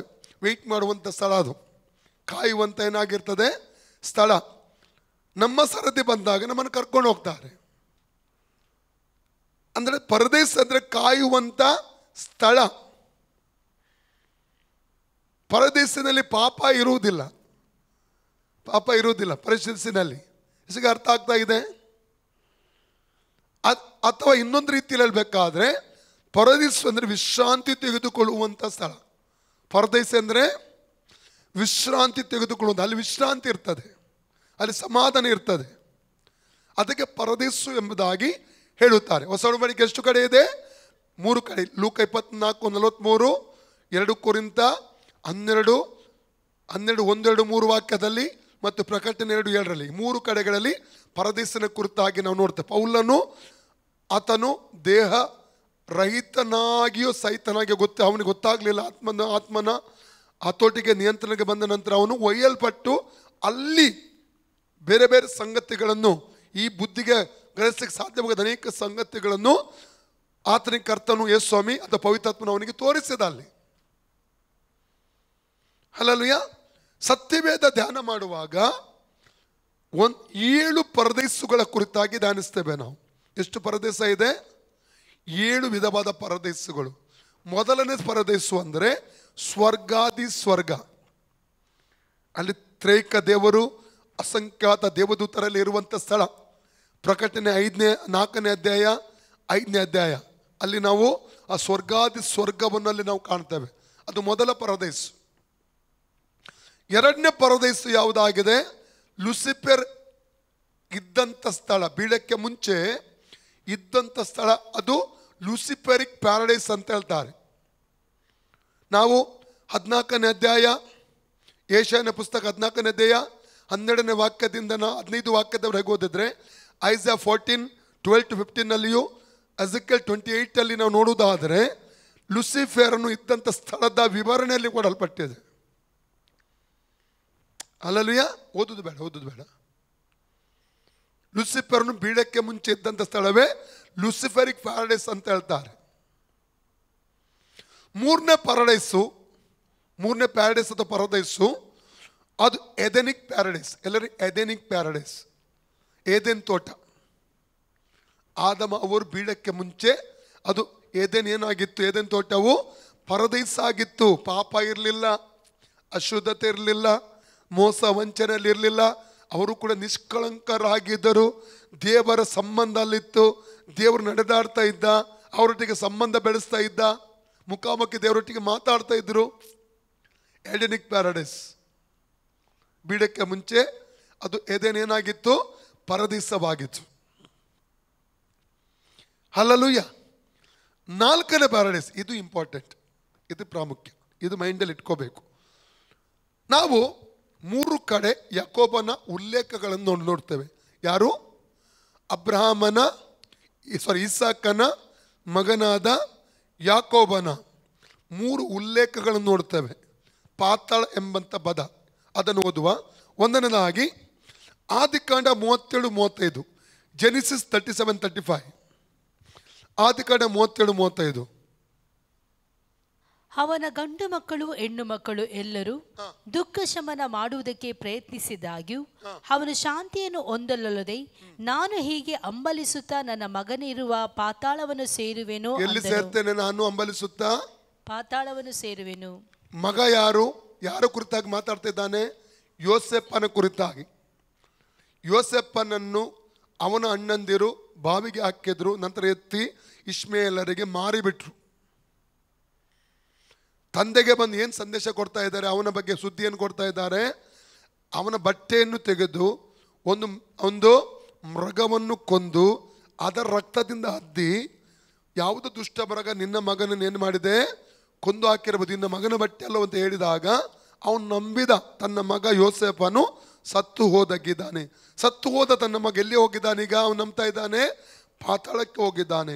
ನಾನು ಹಂಬಲಿಸುತ್ತಾ ಹೇಗೆ ರೀತಿ ಸತ್ತು ಅಂದಷ್ಟು ಪ್ರೀತಿ ಮಾಡ್ತಾ ಇದ್ದ. 12 ಜನ ಮಕ್ಕಳಲ್ಲಿ ಯೋಸೆಫನ ಅಷ್ಟು ಆತನ ಪ್ರೀತಿ ಮಾಡ್ತಾ. ಕಾರಣ ಏನು ಗೊತ್ತುಂಟಾ? ಇವನಿಗೆ ರಾಹೇಲಳಲ್ಲಿ ಹುಟ್ಟಿದ 2 ಮಕ್ಕಳು. ಯಾರು? ಬೆನ್ಯಾಮೀನ್ ಮತ್ತು ಯೋಸೇಫ. ಓದಿ 46-19, ಜೆನಿಸಿಸ್ 46-19. ಆದಿಕಾಂಡ 46-19 ಓದಿ. ಯಾಕೋಬನ ಹೆಂಡತಿಯಾದ ರಾಹೇಲಳ ಮಕ್ಕಳು ಯೋಸೆಫ್ ಬೆನ್ಯಾಮೀನ್. ಯೋಸೆಫ್ ಮತ್ತು ಬೆನ್ಯಾಮೀನ್. ರಾಹೇಲಲ್ಲಿ 2 ಮಕ್ಕಳು ಎಂದಿಗೆ ಹುಟ್ಟಿದ್ರು. ಆದ ಕಾರಣ ತುಂಬ ಪ್ರೀತಿ ಮಾಡ್ತಾ ಇದ್ದ ಯೋಸೆಫ್ ಮತ್ತು ಬೆನ್ಯಾಮೀನನನ್ನು. ಜೀವಕ್ಕಿಂತ ಹೆಚ್ಚು ಪ್ರೀತಿ ಮಾಡ್ತಾ ಇದ್ದ. ಅದಕ್ಕಿಂತ ಬೆನ್ಯಾಮೀನಿಗಿಂತ ಹೆಚ್ಚು ಯೋಸೆಫನನ್ನು ಪ್ರೀತಿ ಮಾಡ್ತಾ ಇದ್ದ. 32ನೇ ಅಧ್ಯಾಯ 1, 2, 3 ವಾಕ್ಯ ಓದುವಾಗ ಅವನಿಗೆ ಕಲ್ಲರ್ ನಿಲುವಂಗಿಯನ್ನು ಮಾಡಿಕೊಟ್ಟಿದ್ದ ಪ್ರೀತಿಯಿಂದ. ಇದು ಉಳಿದ ಅಣ್ಣಂದ್ರಿಗೆ ಹೊಟ್ಟೆ ಕಿಚ್ಚು ಕಾರಣ ಆಯಿತು. ಹಲ್ಲೆಲೂಯ. ಈಗ ಅವನೇನು ಹೇಳ್ತಾ ಇದ್ದಾನೆ? ನನ್ನ ಮಗ ಸತ್ತು ಎಲ್ಲಿಗೆ ಹೋದ? ಪಾತಾಳಕ್ಕೆ ಹೋದ. ನಾನು ಸತ್ತು ಎಲ್ಲಿಗೆ ಹೋಗ್ತೇನೆ? ಅವನ ಕುರಿತಾಗಿ ಹಂಬಲಿಸಿ ಪಾತಾಳಕ್ಕೆ ಹೋಗ್ತೇನೆ. ಮೈಂಡಲ್ಲಿ ಇಟ್ಕೊಳ್ಳಿ, ಪಾತಾಳ ಎಂಬುದಾಗಿ. 2ನೇ ವಾಕ್ಯ ಆದಿಕಾಂಡ 42-38, ಜೆನಿಸಿಸ್ 42-38. ಆದರೆ ಯಾಕೋಬನು ಅವರಿಗೆ, ನನ್ನ ಮಗನು ನಿಮ್ಮ ಸಂಗಡ ಹೋಗಬಾರದು, ಇವನ ಒಡ ಹುಟ್ಟಿದವನು ಸತ್ತು ಹೋದನು, ಇವನೊಬ್ಬನೇ ಉಳಿದಿದ್ದಾನೆ. ಮಾರ್ಗದಲ್ಲಿ ಇವನಿಗೇನಾದರೂ ಕೇಡಾದರೆ ಈ ಮುದಿತಲೆ ದುಃಖದಿಂದಲೇ ಸಮಾಧಿಗೆ ಸೇರಲು ನೀವು ಕಾರಣರಾಗುವಿರಿ ಎಂದು ಹೇಳಿದನು. ಅಲ್ಲಲ್ಯ, ಪಾತಾಳ ಎಂಬಂತ ಪದ ಇಲ್ವಾ ಇಲ್ಲಿ? ಓದಿ. ಆದರೆ ಯಾಕೋಬನವರಿಗೆ, ನನ್ನ ಮಗನು ನಿಮ್ಮ ಸಂಗಡ ಹೋಗಬಾರದು, ಇವನ ಒಡ ಹುಟ್ಟಿದವನು ಸತ್ತು ಹೋದನು, ಇವನೊಬ್ಬನೇ ಉಳಿದಿದ್ದಾನೆ. ಮಾರ್ಗದಲ್ಲಿ ಇವನಿಗೇನಾದರೂ ಕೇಡಾದರೆ ಈ ಮುದಿತರೆ ದುಃಖದಿಂದಲೇ ಪಾತಾಳಕ್ಕೆ ಸೇರಲು. ಪಾತಾಳಕ್ಕೆ ಸಮಾಧಿ ಸರಿಯಾದ ಪದ ಅಲ್ಲ ಇದು. ಯಾವ ಟ್ರಾನ್ಸ್ಲೇಷನ್ ನೀವು ಓದಿದ್ದು? ಮೊಬೈಲಲ್ಲಿಯಾ? Okay, praise God. ಓಕೆ, 2ನೇದು ಅಂದರೆ ಈಗ ಅವರು 7 ವರ್ಷ ಕಾನಾನ್ ದೇಶದಲ್ಲಿ ಬರಗಾಲ ಬಂದಿದೆ. ಈಗ ಯೋಸೆಫನ ಬಳಿ, ಯೋಸೆಫನ ಅವ್ರಿಗೆ ಗೊತ್ತಿಲ್ಲ, ಅವರ ಮಗ ಗೊತ್ತು, ಫರೋನ ಬಳಿಯಲ್ಲಿ ದವಸಧಾನ್ಯ ಸಿಗ್ತದೆ ಅಂತ ಗೊತ್ತು. ತಗೊಳ್ಳಿಗೆ ಬಂದಾಗ ಯೋಸೆಫನ ಗುರುತು ಹಿಡಿದು ಜ್ಞಾನದಿಂದ ಬೆನ್ಯಾಮೀನನ್ನು ಕರ್ಕೊಂಡು ಬನ್ನಿ ಅಂತ ಹೇಳ್ತಾ ಇದ್ದಾನೆ. ಅದರ ಕುರಿತಾಗಿ ಇವನು ಮಾತಾಡ್ತಿರೋದು. ಯಾರು? ಯಾಕೋಬ. ಪಾತಾಳ ಎಂಬಂಥ ಪದವನ್ನು ನೀವೇನು ಮಾಡಬೇಕು, ಮೈಂಡ್ ಇಟ್ಕೊಳ್ಬೇಕು. ಇನ್ನೊಂದು ಪದ 44ನೇ ಅಧ್ಯಾಯ ಆದಿಕಾಂಡ 27, 28, 29. ಜೆನಿಸಿಸ್ 44, 27, 28, 29 ಓದಿ. ನಿನ್ನ ಸೇವಕನಾದ ನಮ್ಮ ತಂದೆಯು ನನ್ನ ಪತ್ನಿಯನ್ನು ನನಗೆ 2 ಗಂಡು ಮಕ್ಕಳನ್ನು ಹುಟ್ಟಿಸಿದರೆಂಬುದು ನಿಮಗೆ ತಿಳಿಯದೇ ಇದೆಯಷ್ಟೇ. ಅವರಲ್ಲಿ ಒಬ್ಬನು ನನ್ನ ಬಳಿಯಿಂದ ಹೊರಟು ಹೋದನು. ಅವನು ಸಂದೇಹವಿಲ್ಲದೆ ಮೃಗದಿಂದ ಸೀಳಿ ಹಾಕಲ್ಪಟ್ಟಿರಬೇಕೆಂದು ತಿಳುಕೊಂಡೆನು. ಅಂದಿನಿಂದ ನಾನು ಅವನನ್ನು ಕಾಣಲಿಲ್ಲ. ಈಗ ಇವನನ್ನು ನನ್ನ ಬಳಿಯಿಂದ ತೆಗೆದುಕೊಂಡು ಹೋಗಬೇಕೆಂದಿದ್ದೀರಿ. ಇವನಿಗೂ ಕೇಡು ಬಂದರೆ ಈ ಮುದಿತಲೆ ದುಃಖದಿಂದಲೇ ಪಾತಾಳಕ್ಕೆ ಸೇರಲು ನೀವು ಕಾರಣರಾಗುವಿರಿ. ಪಾತಾಳಕ್ಕೆ ಸೇರಲು 3 ಕಡೆ ಕೂಡ ಪಾತಾಳ, ಹೌದಲ್ಲ? ಯಾರು ಹೇಳ್ತಿರುವಂಥದ್ದು? ನೀತಿವಂತನಾದ ಯಾಕೋಬನಿಂದ ಬಂದಂಥ ವಾರ್ತೆ ಮಾತು ಇದು. ಯಾರು ಹೇಳ್ತಿರೋದು? ಅಬ್ರಾಮ್, ಈಸಾಕ್, ಯಾಕೋಬ್, ಯೋಸಫ್ ಇವರೆಲ್ಲರೂ ನೀತಿವಂತರು, ಭಕ್ತರು, ದೈವ ಭಕ್ತರು. ಈಗಲೇ ಒಂದು ಕ್ವಶನ್ ಬರ್ತಾ ಇದೆ, ನೀತಿವಂತ ಭಕ್ತರು ಸತ್ತ ಮೇಲೆ ಪಾತಾಳಕ್ಕೆ ಹೋಗ್ಬೇಕು, ಅರ್ಥ ಆಗ್ತಾ ಇದೆಯಾ? ನೀತಿವಂತರು ಸತ್ತ ಮೇಲೆ ಪಾತಾಳಕ್ಕೆ ಹೋಗ್ತಾರಾ? ಅದರ ಅರ್ಥವನ್ನು ಸರಿಯಾಗಿ ನಾವು ಅರ್ಥ ಮಾಡ್ಕೋಬೇಕು. ಯಾಕಂದರೆ ಅವನಿಗೆ ಪರದೈಸು ವಾಗ್ದಾನ ಮಾಡಿದ ಕಳ್ಳನಿಗೆ, ಅರ್ಥ ಆಯ್ತಲ್ಲ? ಈಗ ನಾವು ನೋಡುವ ಪಾತಾಳಕ್ಕೆ ಹಿಬ್ರು ಭಾಷೆಯಲ್ಲಿ ಕೊಟ್ಟಂಥ ಪದ ಶಿಯೋಲ್ ಎಂಬುದಾಗಿ. ಏನೆಂಬುದಾಗಿ ನಾವು 2 ಭಾಷೆಯಲ್ಲಿ, ಆಂಗ್ಲ ಭಾಷೆಯಲ್ಲಿ, ಕನ್ನಡ ಭಾಷೆಯಲ್ಲಿ ಓದುವ ಡ್ಯೂಟರ್ನಮಿ 32:22 ಓದಿ. ಧರ್ಮೋಪದೇಶಕಾಂಡ 32:22. ಡ್ಯೂಟರ್ನಮಿ 32:22. ನನ್ನ ಕೋಪಾಗ್ನಿ ಪ್ರಜ್ವಲಿಸುತ್ತದೆ, ಅದು ಪಾತಾಳದವರೆಗೂ ವ್ಯಾಪಿಸಿ, ಅಲ್ಲೂ ಎಲ್ಲಿ? ಪಾತಾಳದವರೆಗೂ ವ್ಯಾಪಿಸಿ, ಬೆಳೆ ಸಹಿತವಾಗಿ ಭೂಮಿಯನ್ನು, ಬುಡ ಸಹಿತವಾಗಿ ಬೆಟ್ಟಗಳನ್ನು ದಹಿಸಿ ಬಿಡುವುದು. ಓಕೆ, ಇಂಗ್ಲಿಷಲ್ಲಿ ಓದಿ. ಇಲ್ಲ, ಅದು ರೆಹಲ್ಮ್ ಅಂತ ಕೊಳ್ಳಲ್ಪಟ್ಟಿದೆ. ಡೌನ್ ರೆಹಲ್ಮ್ ಸರಿಯಲ್ಲ. ಇನ್ನೊಂದು ಟ್ರಾನ್ಸ್ಲೇಷನ್ ತೆಗೀರಿ. ಶಿಯೋಲ್ ಎಂಬಂಥ ಪದ ಬರಬೇಕು. ಶಿಯೋಲ್ ಅಂದರೆ ಒರಿಜಿನಲ್ ಇಬ್ರು. ಶಿಯೋಲ್ ಎಂದು ಏನಾಗಿದೆ? ಒರಿಜಿನಲ್ ಇಬ್ರು. ಲೋವೆಸ್ಟ್ ಎಲ್ ಅಂತ ಇದೆ ಇದರಲ್ಲಿ, ಲೋವೆಸ್ಟ್ ಎಲ್. ಮತ್ತೆ ಬೇರೆ ಯಾವುದುಂಟು ಟ್ರಾನ್ಸ್ಲೇಷನ್? ಕಿಂಗ್ ಜೇಮ್ಸ್ ವರ್ಷನ್ ನೋಡುವ, ಯಾವುದರಲ್ಲಿ ಉಂಟು? ಲೋವೆಸ್ಟ್ ಎಲ್, ಇಲ್ಲ ಲೋವೆಸ್ಟ್ ಎಲ್, ತೊಂದರೆ ಇಲ್ಲ. ಒರಿಜಿನಲ್ ನೀವು ಮತ್ತೆ ನೋಡಿ. ಒರಿಜಿನಲ್ ಹಿಬ್ರೂನಲ್ಲಿ ಇದಕ್ಕೆ ಶಿಯೋಲ್ ಅಂತ ಹೇಳ್ತಾರೆ, ಕನ್ನಡದಲ್ಲಿ ಪಾತಾಳ. ಅದಕ್ಕೆ ಉಪಯೋಗಿಸಿದಂಥ ಹಿಬ್ರೂವಿನ ಪದ ಯಾವುದು? ಶಿಯೋಲ್. ಓಕೆ, ಮ್ಯಾಥ್ಯೂ 11:23 ಮತ್ತು 11:23 ಎಡೀಸ್ ಅಂತ ಹೇಳ್ತಾರೆ. ಪಾತಾಳಕ್ಕೆ. ಓದಿ, ಬೇಗ ಓದಿ. ನಾನು ಸ್ಲೋ ಅಲ್ಲಿ ಹೇಳ್ತೇನೆ, ಯಾಕಂದ್ರೆ ನೀವು ಅರ್ಥ ಮಾಡಿಕೊಳ್ಬೇಕು. ಪ್ರಸಂಗ ಮಾಡ್ತಾ ಹೋದ್ರೆ ನೀವು ಅರ್ಥ ಮಾಡಿಕೊಳ್ಳುವುದಿಲ್ಲ. ಎಲೈ ಕಪೆರ್ನೌಮೇ, ನೀನು ಪರಲೋಕಕ್ಕೆ ಏರುವೆ ಎಂದು ನೆನೆಸುತ್ತೀಯೋ? ಇಲ್ಲ, ಪಾತಾಳಕ್ಕೆ ಇಳಿಯುವೆ. ಪಾತಾಳಕ್ಕೆ ಇಳಿವಿ. ಇಂಗ್ಲಿಷಲ್ಲಿ ಏನು ಹೇಗಿದೆ ಅದು? ಹೆಡಿಸ್. ಹೆಡಿಸ್ ಉಂಟು, ಕ್ಲಿಯರ್. ಓದಿ, ಇಂಗ್ಲಿಷಲ್ಲಿ ಓದಿ. And you Capernaum who are exalted to heaven will be brought down to Hades. For if the mighty works which were done in you had been done in Sodom, it would have remained until this day. ಏನು ಪದ ಕೊಡಲ್ಪಟ್ಟಿದೆ, ಇಲ್ಲಿ ಉಪಯೋಗಿಸಲ್ಪಟ್ಟಿದೆ? ಹೆಡೀಸ್. ಹಾಗಾದ್ರೆ ಹಿಬ್ರುವಿನ Sheol, ಗ್ರೀಕ್ನ ಎಡಿಸ್, ಕನ್ನಡದ ಪಾತಾಳ ಯಾವುದರ ಕುರಿತು ಮಾತಾಡ್ತಾ ಇದೆ? ಅದರ ಅರ್ಥ ಏನು? ಭೂಮಿಯ ಕೆಳಗಿನ ಭಾಗಕ್ಕೆ ಪಾತಾಳ ಅಂತ ಹೇಳ್ತಾರೆ. ಅದಕ್ಕೆ ನೋಡಿ, ಮತ್ತಾಯ 11:23 ಕ್ಲಿಯರ್ ಉಂಟು. ನೀವು ಪರಲೋಕಕ್ಕೆ ಏರಿಸಲ್ಪಡ್ತೀಯ, ಪಾತಾಳಕ್ಕೆ ಇಳಿಯುತ್ತೀಯ. ಭೂಮಿಯ ಕೆಳಗಿನ ಭಾಗಕ್ಕೆ ಏನು ಹೇಳ್ತಾರೆ? ಭೂಮಿನ ಮೇಲ್ಪದರದ ಕೆಳಗಿನ ಭಾಗಕ್ಕೆ ಪಾತಾಳ ಎಂಬುದಾಗಿ ಹೇಳುತ್ತಾರೆ. ಹಾಗಾದರೆ ಹಳಬೊಡಂಬಡಿಕೆಯ ನೀತಿವಂತ ಭಕ್ತರು ಯಾರು ದೇವರೊಟ್ಟಿಗೆ ಯಜ್ಞವನ್ನು ಅರ್ಪಿಸಿ ಒಡಂಬಡಿಕೆ ಮಾಡಿಕೊಂಡು ವಚನ ಪ್ರಕಾರ ಪವಿತ್ರವಾಗಿ ಜೀವಿಸಿ ಈ ಲೋಕ ಬಿಟ್ಟಂತ ದೈವ ಭಕ್ತರು ಹೋಗುವಂತ ಸ್ಥಳವೇ ಪರದೈಸು, 4ನೇ ಪರದೈಸು. ಅರ್ಥ ಆಗ್ತಾ ಇದೆಯಾ? ಅದು ಎಲ್ಲಿತ್ತು? ಭೂಮಿಯ ಕೆಳಗಿನ ಭಾಗದಲ್ಲಿತ್ತು. 4ನೇ ಪರದೈಸು. ಎಷ್ಟಿಗೆ ಅರ್ಥ ಆಗ್ತಾ ಇದೆ? 55 ಕೀರ್ತನೆ 50ನೇ ಅಧ್ಯಾಯ 5ನೇ ವಚನ. Book of Psalms chapter 50 versus 5.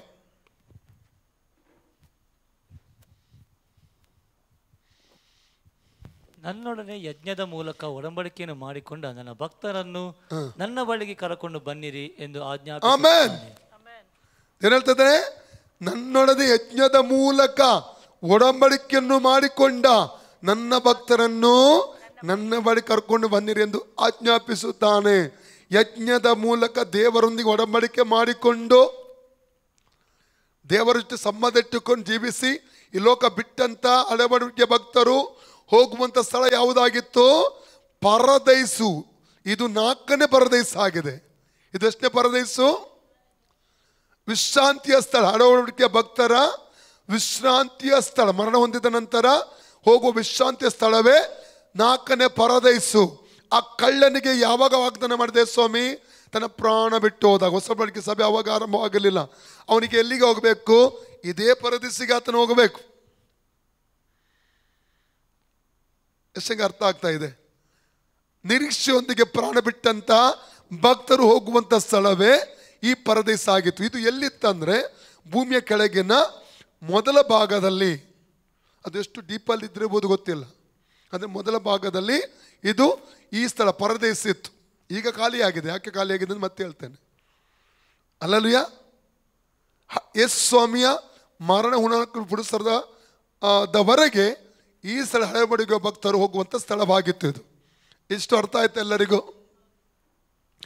ಅದರ ನಂತರ ಇನ್ನೊಂದು ಸ್ಥಳ ಬರ್ತದೆ, ಕಂದಕ ಎಂಬುದಾಗಿ ಹೇಳ್ತಾರೆ. ಅದಕ್ಕೆ ಏನು ಹೇಳ್ತಾರೆ? ಕಂದಕ ಅಥವಾ ಕತ್ತಲ ಗುಂಡಿಗಳಿರುವಂಥ ಸ್ಥಳ. ಅದಕ್ಕೆ ಟಾಟಾರು ಎಂಬುದಾಗಿ ಹೇಳ್ತಾರೆ. ಬಿದ್ದು ಹೋದ ದೇವದೂತರನ್ನು ದೇವರು ದಂಡನೆ ಕೊಡೋದಕ್ಕೆ ಇಟ್ಟಂಥ ಸ್ಥಳ. ಎಲ್ಲಿ ಬಿದ್ದು ಹೋದ್ರು? ನಾವು ಆದಿಕಾಂಡ 6ನೇ ಅಧ್ಯಾಯದಲ್ಲಿ 1, 2, 3 ವಾಕ್ಯಲ್ಲಿ ಓದುವಾಗ ಆ ಬಿದ್ದು ಹೋದ ಮನುಷ್ಯ ಪುತ್ರರು ಸೌಂದರ್ಯ ನೋಡಿ ಅವರೊಬ್ಬರಿಗೂ ಮದುವೆ ಮಾಡಿಕೊಡುವಂತ ನೋಡ್ತವೆ. ಕೆಟ್ಟತನ ಹೆಚ್ಚುವಂಥ ಸಮಯ ಅದು. ಆ ಬಿದ್ದು ಹೋದ ದೂತರನ್ನು ದೇವರು ಇಟ್ಟಂಥ ಸ್ಥಳವಾಗಿದೆ ಇದು. ಅಲ್ಲಲ್ವಿಯ ದಂಡನೆಗೋಸ್ಕರ ಅವರ ನ್ಯಾಯ ತೀರ್ಪು ಯಾರು ಮಾಡ್ತಾರೆ? ಬಿದ್ದು ಹೋದ ದೂತರ ನ್ಯಾಯ ತೀರ್ಪು ಸಭೆ ಮಾಡ್ತದೆ, ನಾವು ಮಾಡ್ತೇವೆ ಅಂತೆ. ಹೌದಾ? 1 ಕೊರಿಂಥ 6:3 ಓದಿ. 1 ಕೊರಿಂಥ 6:3. 1 ಕೊರಿಂಥ 6:3. ನಾವು ದೇವದೂತರಿಗೂ ತೀರ್ಪು ಮಾಡುವೆಂಬುದು ನಿಮಗೆ ತಿಳಿಯದು. ಆಮೆನ್. ತೀರ್ಪಿಗಾಗಿ ದೇವರು ಇಟ್ಟಿದ್ದಾನೆ. ದಂಡನೆಗಾಗಿ ಅಲ್ಲಿ ಕತ್ತಲ ಗುಂಡಿಯಲ್ಲಿ ಈಗ ಇಟ್ಟಿದ್ದಾನೆ ದೇವರು. ತೀರ್ಪು ಮಾಡಲಿಕ್ಕೆ ಉಂಟು ಅವರಿಗೆ. ಸಭೆ ಮಾಡ್ತದೆ ಅವರ ತೀರ್ಪು.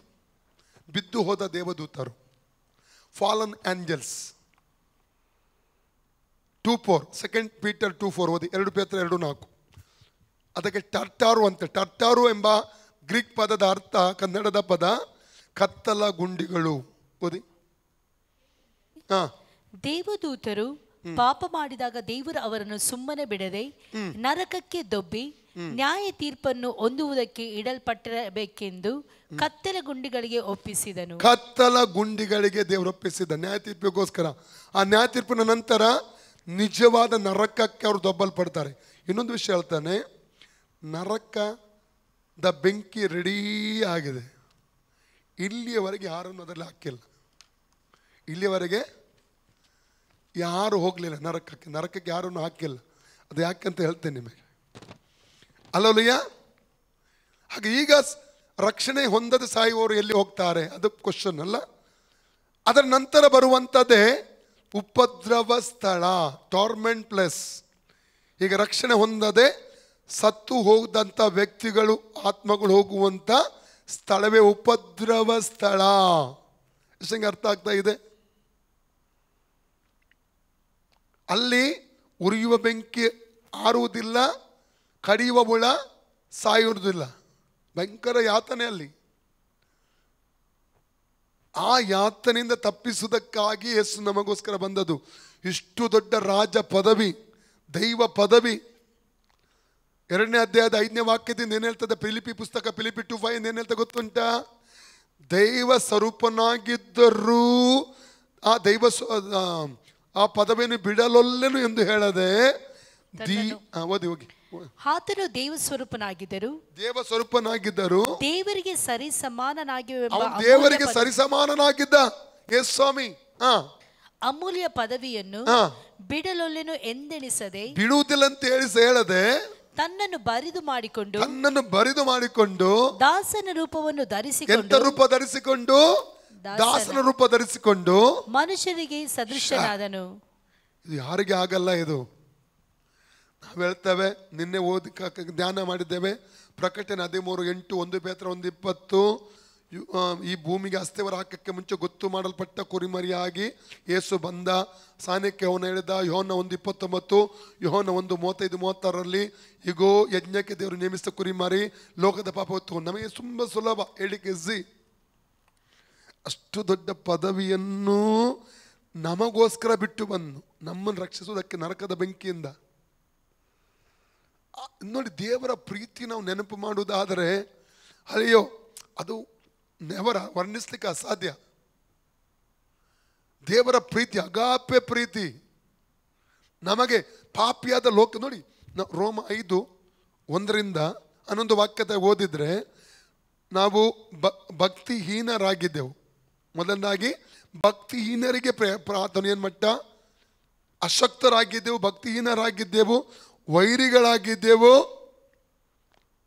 ಆದರೂ ನಮಗೋಸ್ಕರ ತನ್ನ ಪ್ರಾಣ ಕೊಟ್ಟ. ದೇವರ ಪ್ರೀತಿ ನೆನಪು ಮಾಡಿದ್ರೆ ಹಲ್ಲೆಲೂಯಾ, ಸುಲಭವಲ್ಲ ಅದು. ಆ ದೇವರಿಗೆ ಸರಿಸಮಾನದ ಪದವಿಯನ್ನು ನಮ್ಮನ್ನು ನರಕದ ಬೆಂಕಿಯಿಂದ ತಪ್ಪಿಸುವುದಕ್ಕಾಗಿ ಆತನು ತ್ಯಾಗ ಮಾಡಿ ಬರಬೇಕಾದ್ರೆ ಆ ಪ್ರೀತಿ ನೆನಪು ಮಾಡಿಕೊಳ್ಳಿ. ಜಸ್ಟ್ ಆ ಪ್ರೀತಿ ನೆನಪು ಮಾಡಿಕೊಳ್ಳಿ. ನಾವು ಉಪಕಾರಿಗಳಲ್ಲ, ಉಪಕಾರಿಗಳನ್ನು ವಾಕ್ಯ ಹೇಳ್ತೇವೆ. ಓದಿ 1-11 ಬೇಗ ಓದುವ. ರೋಮನ್ಸ್ ಚಾಪ್ಟರ್ 5:1 ಓದಿ ಬೇಗ. ಹೀಗಿರಲಾಗಿ ನಾವು ನಂಬಿಕೆಯಿಂದ ನೀತಿವಂತರಾದ ಕಾರಣ ನಮ್ಮ ಕರ್ತನಾದ ಯೇಸು ಕ್ರಿಸ್ತನ ಮೂಲಕ ದೇವರೊಂದಿಗೆ ಉಂಟಾದ ಸಮಾಧಾನದಲ್ಲಿ ಇರೋಣ.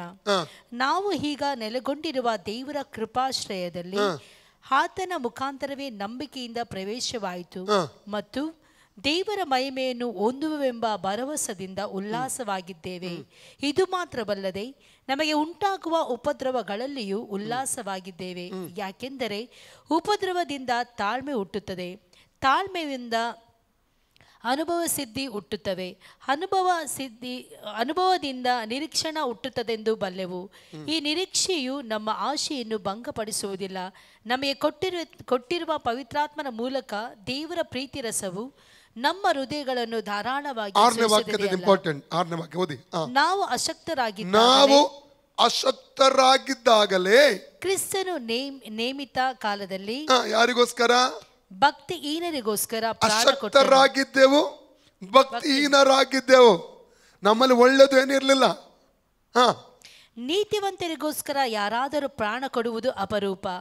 ಉಪಕಾರಿಗೋಸ್ಕರ ಪ್ರಾಣ ಕೊಡುವುದಕ್ಕೆ ಯಾವನಾದರೂ ಧೈರ್ಯ ಮಾಡಿದರೂ ಮಾಡಾನು. ಆದರೆ ನಾವು ಪಾಪಿಗಳಾಗಿದ್ದಾಗಲೂ ಕ್ರಿಸ್ತನು ನಮಗೋಸ್ಕರ ಪ್ರಾಣ ಕೊಟ್ಟದರಲ್ಲಿ ದೇವರು ನಮ್ಮ ಮೇಲೆ ತನಗಿರುವ ಪ್ರೀತಿಯನ್ನು ಸಿದ್ಧಾಂತಪಡಿಸಿದ್ದಾನೆ. ಅಶಕ್ತರು, ಭಕ್ತಿಹೀನರು, ಪಾಪಿಗಳು ಯಾರಾಗಿದ್ದೆವು ನಾವು? ಪಾಪಿಗಳು. ಮುಂದೆ ಓದಿ. ಈಗ ನಾವು ಆತನ ರಕ್ತದಿಂದ ನೀತಿವಂತರಾಗಿರಲಾಗಿ ಆತನ ಮೂಲಕ ಬರುವ ಕೋಪಕ್ಕೆ ತಪ್ಪಿಸಿಕೊಳ್ಳುವುದು ಮತ್ತೂ ನಿಶ್ಚಯವಲ್ಲವೇ? ದೇವರಿಗೆ ವೈರಿಗಳಾಗಿದ್ದೆವು. ಎಲ್ಲರಲ್ಲಿ ಅಶಕ್ತರು, ಭಕ್ತಿಹೀನರು, ಪಾಪಿಗಳು, ವೈರಿಗಳು. ವಾಕ್ಯ ಹೇಳ್ತಾ ನೀತಿವಂತರಿಗಾಗಿ ಯಾರಾದರೂ ಪ್ರಾಣ ಕೊಡ್ಬೋದು. ಒಬ್ಬ ವ್ಯಕ್ತಿಗಾಗಿ, ಉಪಕಾರಿಗಾಗಿ ಯಾರಾದರೂ ಮನಸ್ಸು ಮಾಡಬಹುದು. ಯೋಗ್ಯತೆ ಇಲ್ಲದಂಥ ಭಕ್ತಿಹೀನರು, ಯೋಗ್ಯತೆ ಇಲ್ಲದಂಥ ಪಾಪಿಗಳು ಅದು ದೈವ ಪದವಿಯನ್ನು ತ್ಯಜಿಸಿ ದಾಸನ ರೂಪ ಧರಿಸಿ ಶಿಲುಬೆಯ ಮರಣವನ್ನು ನೋಡಿ. ಯೇಸುಸ್ವಾಮಿ ಲೋಕದಲ್ಲಿದ್ದಾಗ ಯೇಸುಸ್ವಾಮಿಗೆ ಏನೆಲ್ಲ ಹೇಳಿದ್ರು ಗೊತ್ತುಂಟ? ದೆವ್ವಗಳನ್ನು ಬಿಡಿಸ್ತಾ ಇದ್ದ ಅಲ್ಲ, ಅವನು ಏನು ಅರ್ಪರಿಸಿದ್ರು? ದೆವ್ವಗಳ ಒಡೆಯನ ಸಹಾಯದಿಂದ ದೆವ್ವಗಳು ಬಿಡಿಸ್ತಾನಂತೆ. ಓದಿ ಮತ್ತೆ 9:34.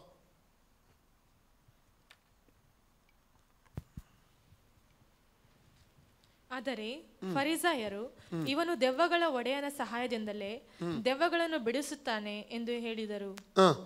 ತರುವಾಯ ಯೇಸು ಎಲ್ಲಾ ಸಾಕು ಏನು ದೆವ್ವಗಳ ಒಡೆಯನ ಸಹಾಯದಿಂದ ಏನು ಅನುಭವಿಸ್ತಾರೆ ನೋಡಿ.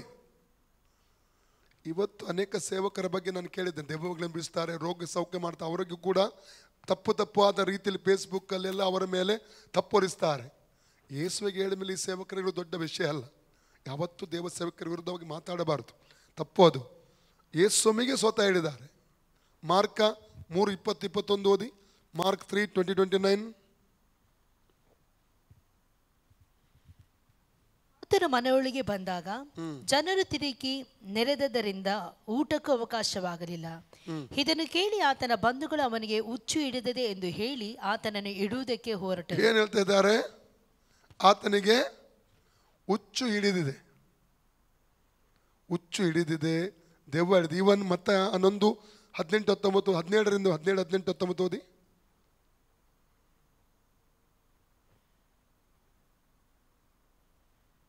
18 ಓದಿ. 18.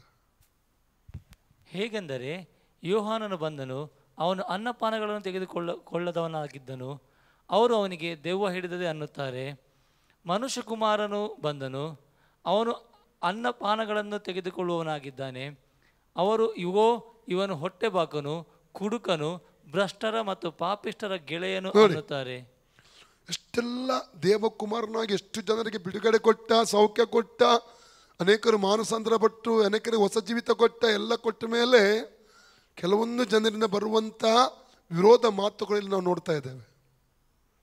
ದೇವಕುಮಾರ ದೇವರಿಗೆ ಸರಿಸಮಾನನು, ತಂದೆಯಾದ ದೇವರಿಗೆ ಸರಿಸಮಾನನಂತ ವಾಕ್ಯ ಹೇಳ್ತಾರೆ. ಅದೃಶ್ಯನಾದ ಲೂಕ ಕೊಲೊಸ 1:15 ಪ್ರಕಾರ ಅದೃಶ್ಯನಾದ ದೇವರ ಪ್ರತಿರೂಪ. ಯಾಕೆ ಇಷ್ಟೆಲ್ಲ ಸಹಿಸ್ಲಿಕ್ಕೆ ಬಂದ? ನನ್ನನ್ನು ನಿಮ್ಮನ್ನು ನರಕದ ಬೆಂಕಿಯಿಂದ ತಪ್ಪಿಸಿ ನಿತ್ಯ ಜೀವಕ್ಕೆ ಸೇರಿಸುವುದಕ್ಕಾಗಿ. ಅಲ್ಲಲ್ಲಿಯ ಇದಕ್ಕಿಂತ ದೊಡ್ಡ ಪ್ರೀತಿ ಇಲ್ಲ ಪ್ರಿಯರೇ. ಎಂಥ ಪ್ರೀತಿ ನಾವು ಯೇಸು ಸ್ವಾಮ್ಯದಲ್ಲಿ ನೋಡ್ತೇವೆ, ಎಂಥ ಪ್ರೀತಿ ತಂದೆಯಾದ ದೇವರನ್ನು ನಾವು ನೋಡ್ತಾ ಇದ್ದೇವೆ ಇಲ್ಲಿ. ಹಲ್ಲೆಲೂಯ. ನೋಡಿ, ಇಲ್ಲಿ ಉಪದ್ರವದ ಸ್ಥಳ. ಫಸ್ಟ್ ಪ್ಲೇಸಲ್ಲಿ ಏನಿದೆ? ಫಸ್ಟ್ ಪ್ಲೇಸಲ್ಲಿ ಪಾತಾಳ ಜಗಲಿ ಏನಿದೆ? 4ನೇ ಪರದೇಸು. ಇದು 4ನೇ ಪರದೇಶ ಏನಾಗಿದೆ? ಹಳೆ ಬಡಬಡಿಕೆ ನೀತಿವಂತ ದೇವರಿಂದ ಯಜ್ಞದ ಮೂಲಕ ಒಡಂಬಡಿಕೆ ಮಾಡಿಕೊಂಡ ಭಕ್ತರು ಸತ್ತ ನಂತರ ವಿಶ್ರಾಂತಿಗೆ ಹೋಗುವಂಥ ಸ್ಥಳ. ನಂತರ ಏನಿದೆ? ಅದರ ಮಧ್ಯದಲ್ಲಿ ಏನಿದೆ? ದೊಡ್ಡ ಕಂದಕ. ಜೋಗ ಜಲಪಾತದ ಮುಂದೆ ನಿಂತಾಗ ಕಾಣುವ ಜಲಪಾತಕ್ಕಿಂತಲೂ ಇದೆಲ್ಲ ಏನಲ್ಲ. ಜೋಗ ಜಲಪಾತ, ಮಣಿಪಾಲ ಅಂಡ್ ಅದು ಬೇರೆ ಬೇರೆ ಅನೇಕ ಕಂದಕಗಳನ್ನು ನೋಡ್ತೇವೆ. ಅದೆಲ್ಲ ಏನಲ್ಲ, ಇದು ಭಯಂಕರ ಕಂದಕ. ಇದು ಅಂಥ ಕಂದಕ ದಾಟಿ ಯಾರು ಹೋಗ್ಲಿಕ್ಕೆ ಆಗಲ್ಲ. ಅಲ್ಲಲುಯ್ಯ. ಅದರ ಮೇಲೆ ಒಳಗೆ ಏನಿದೆ? ಆ ಕಂದಕಗಳಲ್ಲಿ ಕತ್ತಲ ಗುಂಡಿಗಳು. ಬಿದ್ದೋದ ದೇವದತ್ತರನ್ನು ದೇವರು ದಂಡನೆಗೋಸ್ಕರ ಇಟ್ಟಿದ್ದ ನ್ಯಾಯ ತೀರ್ಪಿಗಾಗಿ. ಅಲ್ಲಲುಯ್ಯ. ನಂತರ ಬರುವಂಥದ್ದು ಯಾವುದು? ಟೋರ್ಮೆಂಟ್ ಪ್ಲೇಸ್, ಉಪದ್ರವ ಸ್ಥಳ. ಯಾರು ಹೋಗಿದ್ದಾರೆ ಇಲ್ಲಿ? ಯಾರು ಹೋಗಿದ್ದು? ಸತ್ಯವೇದದಲ್ಲಿ ನಾವು ನೋಡ್ತೇವೆ. ಲೂಕ 16:19-31 ವಾಕ್ಯ ತೆಗೀರಿ. ಲೂಕ್ 16:19-31. ಆ ಐಶ್ವರ್ಯವಂತ ಹೋದ. ಯಾರು ಹೋದಲ್ಲಿ? ರಿಚ್ ಮ್ಯಾನ್ ಐಶ್ವರ್ಯವಂತ ಹೋದ. ಲೂಕ್ 16:19-31. ಈ ಉಪದ್ರವ ಸ್ಥಳಕ್ಕೆ ಹೋದ. ಹಲ್ಲೆಲೂಯ. ಈಗ ರಕ್ಷಣೆ ಹೊಂದದೆ ಸಾಯುವ ಪ್ರತಿಯೊಂದು ವ್ಯಕ್ತಿಗಳು ಈ ಉಪದ್ರವ ಸ್ಥಳಕ್ಕೆ ಹೋಗುತ್ತಾರೆ. ಈ ಉಪದ್ರವ ಸ್ಥಳದ ಅವಧಿ ಎಲ್ಲಿಯವರೆಗೆ? ಬಿಡಿ ಸಿಂಹಾಸನ ನ್ಯಾಯ ತೀರ್ಪಿನವರೆಗೆ. ಅಲ್ಲಿವರೆಗೆ ಇಲ್ಲಿ ಉಪದ್ರವ ಅನುಭವಿಸಬೇಕು. ಇನ್ನೊಂದು ವಿಷಯ ಹೇಳ್ತೇನೆ. ನರಕಕ್ಕೆ ಹೋದಂಥ ವ್ಯಕ್ತಿಯೊಬ್ಬರು ಆತ್ಮದಲ್ಲಿ ಹೋಗುತ್ತಾರೋ ಶರೀರದಲ್ಲಿ ಹೋಗುತ್ತಾರೋ ಅವರಿಗೆ ನೋವು, ಅಲ್ಲಿ ದಂಡನೆ ಹೇಗಿರ್ತದೆ? ಆತ್ಮದಲ್ಲಿ ಇರ್ತದ, ಶರೀರದಲ್ಲಿ ಇರ್ತದ? ನೀವು ತಿಳ್ಕೋಬೇಕು. ಮತ್ತೆ 10:28 ಓದಿ. ಮ್ಯಾಥ್ಯೂ 10:28. ಯಾಕಂದರೆ ಕಡಿಯುವಂಥ ಹುಳ ಸಾಯುವುದಿಲ್ಲ, ಆದರೆ ಉರಿಯುವಂಥ ಬೆಂಕಿ ಹಾರದಿರಬೇಕು. ಆ ನೋವನ್ನು ಅನುಭವಿಸ್ಬೇಕಾದ್ರೆ ಅವನು ಮಾತ್ರವಲ್ಲ, ಆ ದಂಡನೆ ಅವನು ಅನುಭವಿಸ್ಬೇಕಾದ್ರೆ, ಬಾಯಾರಿಕೆ ಅನುಭವಿಸ್ಬೇಕಾದ್ರೆ, ಇವನು ಬಾಯರಿದ್ದ ಅಲ್ಲ, ಐಶ್ವರ್ಯವಂತ ಬಾಯಾರಿಕೆ ಆಯ್ತು ಅಂತ ಹೇಳ್ತಾ ಇದ್ದಾನೆ. ಹಾಗೆ ಆಗಬೇಕಾದ್ರೆ ಈ ಶರೀರವೇ ಅಲ್ಲಿ ಇರಬೇಕು. ಓದಿ. ಇದಲ್ಲದೆ ದೇಹವನ್ನು ಕೊಂದು ಆತ್ಮವನ್ನು ಕೊಲ್ಲಲಾರದವನಿಗೆ ಹೆದರಬೇಡಿರಿ. ಆತ್ಮ ದೇಹ ಎರಡನ್ನು ಕೂಡ ನರಕದಲ್ಲಿ ಹಾಕಿ ನಾಶ ಮಾಡಬಲ್ಲಾತನಿಗೆ ಹೆದರಿರಿ. ಹಲ್ಲೆಲೂಯ. ನರಕದಲ್ಲಿ ಹೇಗಿದೆ ಗೊತ್ತುಂಟ? 14:11 ಓದಿ. ಐಸಾಯ 14:11. ಹುಳಗಳ ಆಸೆಗೆ ಕ್ರಿಮಿಗಳ ಹೊದಿಕೆ ಅಂತೆ. ಇವತ್ತು ಎಂತ ಬೇರೆ ಬೇರೆ ಬೆಡ್ಗಳ ಹೆಸರು ಉಂಟು, ನನಗದು ಬರುವುದಿಲ್ಲ ಅಲ್ಲ. ಈಗ 1,00,000 ಬೆಡ್ಗಳುಂಟು, 1,00,000 5,00,000ದವರೆಗೂ ಕೂಡ ಅಧಿಕದಲ್ಲಿ ಜಾಸ್ತಿ ಬೆಡ್ಗಳು ಇರ್ಬೋದು, ಬೆಲೆ ಬಾಳುವಂಥದ್ದು. ನಿಮಗೆ ಇದು ಮೈಕೆ ನೋವು ಆಗುವುದಿಲ್ಲ, ಇವಕ್ಕೆಲ್ಲ ಎಕ್ಸ್ಪ್ಲೇನ್ ಮಾಡ್ತಾರೆ. ಇದಕ್ಕಿಷ್ಟು ಬೆಲೆ ಇಷ್ಟು ಬೆಲೆ ಅಂತ ಭಯಂಕರ ಬೆಡ್ಗಳು. ಈವನ್ ಕಂಬಳಿಗಳು, ಡಿಫ್ರೆಂಟ್ ಕಂಬಳಿಗಳು ಹಣಕ್ಕೆ 1,000ದಿಂದ ಹಿಡಿದು ಎಷ್ಟೋ ಲಕ್ಷದವರೆಗಿರುವಂಥ ಕಂಬಳಿಗಳು ಬೆಲೆ ಬಾಳುವಂತ ಉಂಟು. ಅದು ಅಲ್ಲಿ ಹಾಸಿಗೆ ಮತ್ತು ಕಂಬಳಿಯನ್ನು ನೋಡುವ ನಾವು. ಓದಿ. ನಿನ್ನ ವೈಭವವು ವೀಣಾನಾದವು ಪಾತಾಳಕ್ಕೆ ತಳ್ಳಲ್ಪಟ್ಟಿವೆ. ನಿನಗೆ ಹುಳಗಳೇ ಹಾಸಿಗೆ, ಹುಳಗಳೇ ಹಾಸಿಗೆ. ಮಲಗಿದಾಗ ಅಲ್ಲಿ ಹುಳ ಕಡಿತಾ ಇರ್ತದೆ. ಅದು ಇಲ್ಲಿಯ ಹುಳದಾಗೆ ಅಲ್ಲ, ಇಲ್ಲಿ ಹುಳ ಕಡಿದು ತೊಂದರೆ ಇಲ್ಲ. ನನಗೆ ಚಿಕ್ಕದ್ರಿಗೆ ಅಭ್ಯಾಸ ಇತ್ತು. ಈ ಕನ್ಪೆ ಇರುವೆ ಅಂತ ಹೇಳ್ತಾರೆ. ಕನ್ಪಿ ಮೀ ಕೊಂಕಣಿಯಲ್ಲಿ ಇರೋದು. ಕಡ್ಪೆ ಏನು ಹೇಳ್ತಾರೆ ತುಳುವಲ್ಲಿ? ಕಟ್ಟೆ ಇರುವೆ. ಆ ಕಟ್ಟೆ ಇರುವೆನೇ ಕಚ್ಚಿಸಿಕೊಳ್ಳುವುದು. ಚಿಕ್ಕ ಅಲ್ಲಿ ಬಾಸುಂಡೆ ಬರ್ತದೆ. ತುಂಬ ಸಂತೋಷ ಪಡ್ತಾ ಇದ್ದೆ ನಾನು, ತುಂಬ ಕಚ್ಚಿಸಿಕೊಳ್ಳೋದು. ಹಲ್ಲೆಲೂಯ. ಇಲ್ಲಿಯ ಹುಳಗಳಾಗೆ ಅಲ್ಲ, ಅದು ಭಯಂಕರ ವೇದನೆ ತರುವಂಥ ಹುಳಗಳು, ಭಯಂಕರ ವೇದನೆ ತರುವಂಥ ಹುಳಗಳು, ಸಾಧಾರಣ ಹುಳಗಳಲ್ಲ ಅದು. ಆ ಕ್ರಿಮಿಗಳು, ಇಲ್ಲಿ ಕ್ರಿಮಿಗಳನ್ನು ನೋಡ್ತೇವೆ ನಾವು, ಡಿಫ್ರೆಂಟ್ ಟೈಪ್ನ ಕ್ರಿಮಿಗಳು ಇಲ್ಲಿದೆ. ಸೊಳ್ಳೆ ಕೂಡ ಒಂದು ಕ್ರಿಮಿ. ಸೊಳ್ಳೆ ಏನಾಗಿದೆ, ನಿನ್ನೆ ಮಧ್ಯಾಹ್ನ ಮೊನ್ನೆ ರಾತ್ರಿ ಏನೋ ನಮ್ಮ ಮಿಸ್ಸಸ್ ಮನೆಯಲ್ಲಿ ಮಲಗಿದ್ರು. ನಾನು ಹಾಲಲ್ಲಿ ಕೂತು ಪ್ರೇಯರ್ ಮಾಡ್ತಾ ಇದ್ದೆ, ಕಂಟಿನ್ಯೂ ಪ್ರೇಯರಲ್ಲಿದ್ದೆ. ನಾನು ಹೋಗ್ತೇನೆ, ನಾನು ಮಲಗಲೇ ಇಲ್ಲ ಅಂತೇಳಿ. ಯಾಕೆ ಮಲಗಲಿಲ್ಲ? 2 ಗಂಟೆನಾಗಿರ್ಬೇಕು ಬೆಳಿಗ್ಗೆ, ಅಲ್ಲ ಗೊತ್ತಿಲ್ಲ ಸರಿ ಟೈಮಿಂಗ್. ಕೇಳಿದೆ ಯಾಕೆ ಮಲಗಲಿಲ್ಲ ಅಂತ ಕೇಳಿದೆ. ಭಯಂಕರ ಇರುವೆ, ಫ್ಯಾನ್ ಆದರೂ ಹಾಕ್ಬೇಕಿತ್ತಂತೆ, ಫ್ಯಾನ್ಸ್ ಹಾಕಲಿಲ್ಲ. ನೋಡುವಾಗ ಎಲ್ಲ ಕಡೆ ಬಾಸುಂಡೆ ಬಂದು ಬಿಟ್ಟಿದೆ. ಬಾಸುಂಡೆಯಲ್ಲಿ ಏನು ಹೇಳ್ತಾರೆ, ಅದು ದಡಕೆ ಬಂದಿದೆ. ಸ್ವಲ್ಪ ಹೊತ್ತು ಲೈಟ್ ಹಾಕಿದ್ದು, ನಾನು ಬ್ಯಾಟ್ ತೊಗೊಂಡೆ. ಅದು ಹುಡುಕುವಾಗ ಎಲ್ಲಿ ಕೂಡ ಸಿಗಲಿಲ್ಲ. ನೋಡುವಾಗ ಬೆಡ್ ಸೈಡಲ್ಲಿ ಅವ್ರು ಮಲಗಿದ ಸೈಡ್ ಒಂದು ಇದು ಸೊಳ್ಳೆ ಬಿದ್ದಿದೆ. ಹಾಗೆ ಬಿದ್ದೆ, ಅಮಲಲ್ಲಿ ಬಿದ್ದಿದೆ. ಅದು ಅದ್ರ ಹೊಡೆಯುವ ಇಷ್ಟು ರಕ್ತ ಬಂತು ಅದರ ಒಳಗಿಂದ, ಕುಡಿದು ಅಲ್ಲಯ್ಯ. ಸ್ವಲ್ಪ ಯೋಚನೆ ಮಾಡಿ, ಹುಳಗಳ ಆಸೆಗೆ ಕ್ರಿಮಿಗಳ ಹೊದಿಕೆ ಹೇಗಿರ್ತದೆ? ಅಲ್ಲಿ ಅಲ್ಲಿ ಹೋಗಬಾರ್ದಂತಾನೆ ಯೇಸು ಸ್ವಾಮಿ ತನ್ನ ದೇವ ಪದವಿ ತ್ಯಜಿಸಿ ನಮಗಾಗಿ ಬಂದದ್ದು, ತಪ್ಪಿಸ್ಲಿಕ್ಕೆ. ಇವತ್ತು ಸಿಂಪಲ್, ನಾನು ಪಾಪಿ ಎಂದು ಪಶ್ಚಾತ್ತಾಪಪಟ್ಟು ಒಪ್ಪಿಕೊಂಡಿರೋ ಮುಂದೆ, ಯೇಸುವೇ ನೀನು ನನಗಾಗಿ ಬಂದು ಶಿಲುಬೆಯಲ್ಲಿ ಸತ್ತು ನನ್ನ ದಂಡ ನೀನು ತೆಗೆದುಕೊಂಡು ನಾನು ಸಾಯುವ ಸ್ಥಳದ ಸತ್ತಿ ಎಂದು ನನ್ನ ಹೃದಯ ನಂಬಿ ಬಾಯಲ್ಲಿ ಅರಿಕೆ ಮಾಡ್ತೇನೆ. ನಿನ್ನ ರಕ್ತದ ಮೂಲಕ ನಾನು ತೊಳೆದು ಶುದ್ಧಿ ಮಾಡು. ನನ್ನ ಹೃದಯ ನಿನಗೆ ತೆರೀತೇನೆ. ನೀನು ನನ್ನ ಹೃದಯದಲ್ಲಿ ಯಜಮಾನನಾಗಿ ದೇವರಾಗಿ ಬಾ, ನಿನ್ನ ಕರ್ತನಾಗಿ ಸ್ವೀಕರಿಸ್ತೇನೆ. ಎಷ್ಟು ಹೇಳಿದರೆ ಸಾಕು, ರಕ್ಷಣೆ ಉಂಟಾಗುತ್ತದೆ. ಸಿಂಪಲ್. ಅದ ಕಾರ್ಯ ಎಲ್ಲ ಯೇಸು ಶಿಲುಬೆಯಲ್ಲಿ ಮಾಡಿ ಆಗಿದೆ. ರಕ್ಷಣೆ ಎಲ್ಲ ಕಾರ್ಯವನ್ನು ತೀರಿತು ಎಂಬುದಾಗಿ ಹೇಳಿ ಪ್ರಾಣ ಬಿಟ್ಟಿದ್ದಾನೆ ಆತನು. ಹಲ್ಲೆಲೂಯ. ಮತ್ತು ಯೋಹನ 19:30 ವಾಕ್ಯದಲ್ಲಿ ಅದನ್ನು ಕಾಣಲಿಕ್ಕೆ ಸಾಧ್ಯ. ಹಲ್ಲೆಲೂಯ. ಈಗ ಉಪದ್ರವ ಸ್ಥಳ, ಟೋರ್ಮೆಂಟ್ ಪ್ಲೇಸ್. ಈಗ ರಕ್ಷಣೆ ಹೊಂದದೆ ಸಾಯುವಂಥ ಪ್ರತಿಯೊಂದು ವ್ಯಕ್ತಿಗಳು ಉಪದ್ರವ ಸ್ಥಳಕ್ಕೆ ಹೋಗ್ತಾರೆ. ಐಶ್ವರ್ಯವಂತನು ಹೋದ ಸ್ಥಳದಲ್ಲಿ. ಲಾಜರ ಎಲ್ಲಿದ್ದ? ಪರದೇಶ, 4ನೇ ಪರದೇಶದಲ್ಲಿದ್ದ. ಹಳೆ ಓಡ್ಬೇಕು ಕಾಲದಲ್ಲಿ ಅವನು ಸತ್ತದ್ದು. ಇದರ ಕುರಿತಾಗಿ ಕೂಡ ಕಳೆದ ಕೆಲವು ವರ್ಷಗಳ ಹಿಂದೆ ಎಲ್ಲೇ ಒಂದು ಕಡೆ ಒಂದು ಮನೆಯ ವಿಸಿಟಿಗೆ ಹೋಗಿದ್ದೆವು. ಹೋದಾಗ ಒಂದು ಸಭೆಯ ಬೋಧಕ, ಯಾವುದೊಂದು ಎಲ್ಲಿ ಅಂತ ಇರೋದಿಲ್ಲ, ವಿದೇಶದಲ್ಲಿ ಊರಲ್ಲಿ, ಎಲ್ಲಿ ನಾನು ಹೇಳುವುದಿಲ್ಲ ಎಲ್ಲಿ ಅಂತ, ಒಂದು ಕಡೆ ಅಲ್ಲಿ 2 ಸೇವಕರು, ನಾನು ಮತ್ತು ನನ್ನೊಟ್ಟಿಗೆ ಇನ್ನೊಂದು ಅಂಕಲ್ ಇದ್ರು, ಭವಂಕಲ್ ಇದ್ರು, 2 ಹೋದೆವು ನಾವು. ಅವರು ಹೋದಾಗ ಈ ವಾಕ್ಯವನ್ನು ವಿವರಿಸ್ತಾ ಇದ್ದಾರೆ ಆ ಕುಟುಂಬಕ್ಕೆ. ಲೂಕ 16:19-30. ಮತ್ತೆ ಹೇಳ್ತಾರೆ ಇದೊಂದು ಪ್ಯಾರಬಲ್, ಇದು ಏನು ಹೇಳ್ತಾರೆ, ಸಾಮ್ಯ ಅಂತ ಹೇಳ್ತಾ ಇದ್ದೆ. ನನಗೆ ಅರ್ಥ, ಅಯ್ಯೋ ಸಾಮ್ಯ ಅಂತ ಇವರು ಉಪದೇಶ ಮಾಡಿ, ಸಾಮ್ಯ ಅಲ್ಲ, ಅದು ನಿಜ ಘಟನೆ. ಆದರೆ ನನಗೆ ಅಲ್ಲಿ ಮಧ್ಯ ಬಾಯಿ ಹಾಕ್ಲಿಕ್ಕೆ ಆಗಲಿ, ನಾನು ಸುಮ್ಮನೆ ಕೂತ್ಕೊಂಡೆ, ನಾನು ಹೇಳಿರಲಿಲ್ಲ. ನಾವು ಸತ್ಯ ಹೇಳ್ತೇನೆ, ದೇವರ ವಾಕ್ಯದ ಸರಿಯಾದ ಜ್ಞಾನ ಇಲ್ಲದೆ ನಾವು ಇನ್ನೊಬ್ಬರಿಗೆ ತಪ್ಪಾದನ್ನು ಉಪದೇಶ ಮಾಡಬಾರ್ದು. ಇದು ಕೆಲವು ವರ್ಷ, ನಾನು ಎಣಿಸಿ 20 ವರ್ಷ, 18-20 ವರ್ಷ ಏನಾಯಿತು, ಆವಾಗ ನಡೆದ ಘಟನೆ ಇದು. ಹಲ್ಲೆಲೂಯಾ. ಓಕೆ, ಏನೇ ಇರಲಿ, ದೇವರಿಗೆ ಸ್ತೋತ್ರ. ಉಪದ್ರವ ಸ್ಥಳ ಎಲ್ಲ ರೆಡಿ. ಫಸ್ಟ್ ಏನಿದೆ,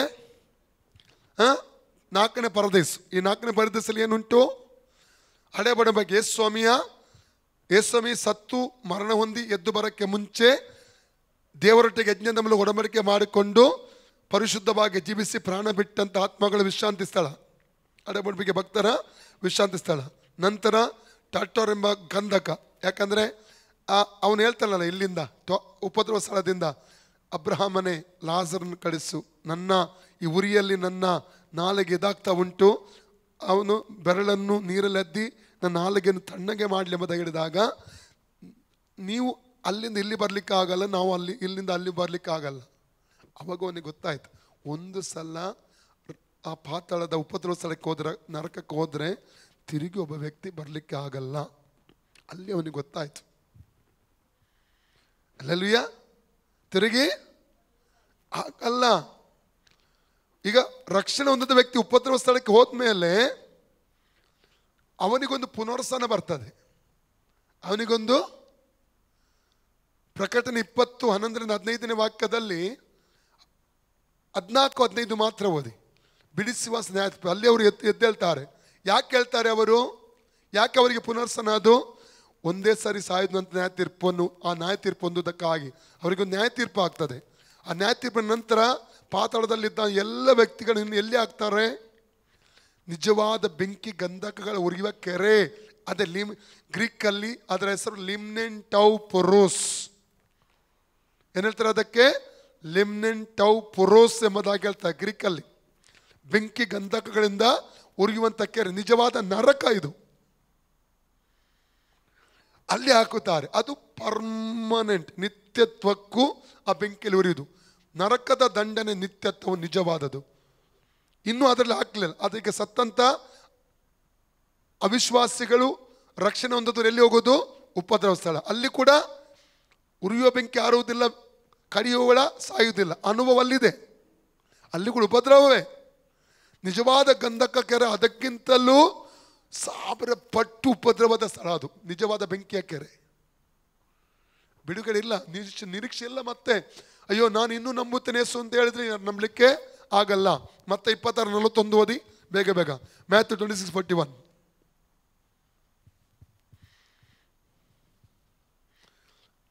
ಮತ್ತೆ 26:41. ಶೋಧನೆಗೆ ಒಳಗಾಗದಂತೆ ಎಚ್ಚರವಾಗಿ. 26 ಅಂತ ಹೇಳಿದ್ನ? 25:41 ಓದಿ. 25:41. ಆಮೇಲೆ ಆತನು ಎಡಗಡೆಯಲ್ಲಿರುವವರಿಗೆ, ಶಾಪಗ್ರಸ್ತರೇ, ನನ್ನನ್ನು ಬಿಟ್ಟು ಪಿಶಾಚನಿಗೂ ಅವನ ದೂತರಿಗೂ ಸಿದ್ಧ ಮಾಡಿರುವ ನಿತ್ಯ ಬೆಂಕಿಯೊಳಕ್ಕೆ ಹೋಗಿ. ಯಾವ ಬೆಂಕಿ? ನಿತ್ಯ ಬೆಂಕಿ. ಯಾರಿಗೆ ಸಿದ್ಧ ಮಾಡಿದ? ಆಕ್ಚುಲಿ ಅದು ಬೆಂಕಿಯ ಕೆರೆ ಪಿಶಾಚ, ಸೈತಾನನಿಗೆ ಮತ್ತು ಅವನ ದೂತರಿಗಾಗಿ.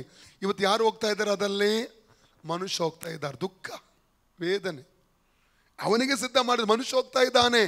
ಯೇಸು ಸ್ವಾಮಿ ನಂಬದೆ, ಪಾಪಕ್ಕೆ ಪಶ್ಚಾತ್ತಾಪ ಪಡದೆ ಮನುಷ್ಯದ ಅದರಲ್ಲಿ ಹೋಗ್ತಾ ಇದ್ದಾನೆ. ಹಲ್ಲೆಲೂಯಾ. ಯೇಸು ಸ್ವಾಮಿ ಈ ಲೋಕಕ್ಕೆ ಬಂದ ಉದ್ದೇಶ ಕ್ರೈಸ್ತ ಧರ್ಮ ಸ್ಥಾಪನೆಗೆ ಅಲ್ಲ. ಹಲ್ಲೆಲೂಯಾ. ವಾಕ್ಯ ಯೋಹನ 3:16 ಏನ್ ಹೇಳ್ತದೆ? ದೇವರು ಈ ಲೋಕದ ಮೇಲೆ ಎಷ್ಟೋ ಪ್ರೀತಿಯನ್ನು ಇಟ್ಟನು, ಒಬ್ಬನೇ ಮಗನನ್ನು ಈ ಲೋಕ ಕಳಿಸಿಕೊಟ್ಟನು, ಆತನ ನಂಬು ಯಾರು ನಾಶವಾಗದೆ ಎಲ್ಲ ನಿತ್ಯ ಜೀವ ಹೊಂದುವುದಕ್ಕಾಗಿ. ಯೇಸು ಬಂದದ್ದು ಪಾಪಿಯಾದ ಮನುಷ್ಯನನ್ನು ಪಾಪದ ಶಿಕ್ಷೆಯಿಂದ ಬಿಡಿಸಿ, ನರಕದಿಂದ ಬಿಡಿಸಿ ನಿತ್ಯ ಜೀವಕ್ಕೆ ಕರ್ಕೊಂಡು ಹೋಗುವುದಕ್ಕಾಗಿ ಯೇಸು ಬಂದದ್ದು ವಿನಃ ಧರ್ಮಕ್ಕೂ ಯೇಸುವಿಗೆ ಯಾವುದೇ ಸಂಬಂಧ ಇಲ್ಲ. ಹಲ್ಲೆಲೂಯಾ. ಇಡೀ ಲೋಕದ ಜನರಿಗಾಗಿ ಯೇಸು ಬಂದದ್ದು. ಹಲ್ಲೆಲೂಯಾ. ಹಲ್ಲೆಲೂಯಾ. 46 ವಾಕ್ಯ ಓದಿ. ಅದರಲ್ಲಿ 46 46 ವರ್ಡ್ಸ್. ಮ್ಯಾಥ್ಯೂ 25:46. ಮತ್ತು ಇವರು ನಿತ್ಯ ಶಿಕ್ಷೆಗೂ ನಿತ್ಯ ಶಿಕ್ಷೆ ನಿಜವಾದದ್ದು. 2 ಥೆಸಲೋನಿಕ 1:9-10, 2 ಥೆಸಲೋನಿಕ 1:9-10 ಓದಿ. ಅವರು ಕರ್ತನ ಸಮ್ಮುಖಕ್ಕೂ ಆತನ ಪರಾಕ್ರಮದ ವೈಭವಕ್ಕೂ ದೂರವಾಗಿ ನಿತ್ಯ ನಾಶನವೆಂಬ ದಂಡನೆಯನ್ನು. ಎಂತ ನಾಶನ? ನಿತ್ಯ ನಾಶನ. ರೆವಲ್ಯೂಷನ್ 14:11, 14:11 ಪ್ರಕಟಣೆ.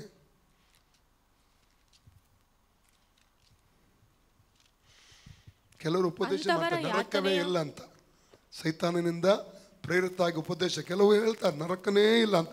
ನರಕನೇ ಇಲ್ಲ ಅಂತ ಹೇಳಿದ ಮೇಲೆ ಮುಗೀತಲ್ಲ, ಸೈತಾನ ಸುಳ್ಳುಗಾರ. ಓದಿ 14:11. ಅಂತವರ ಯಾತನೆಯ ಹೊಗೆಯು ಯುಗ ಯುಗಾಂತರಗಳಲ್ಲಿಯೂ. ಯಾವಾಗ?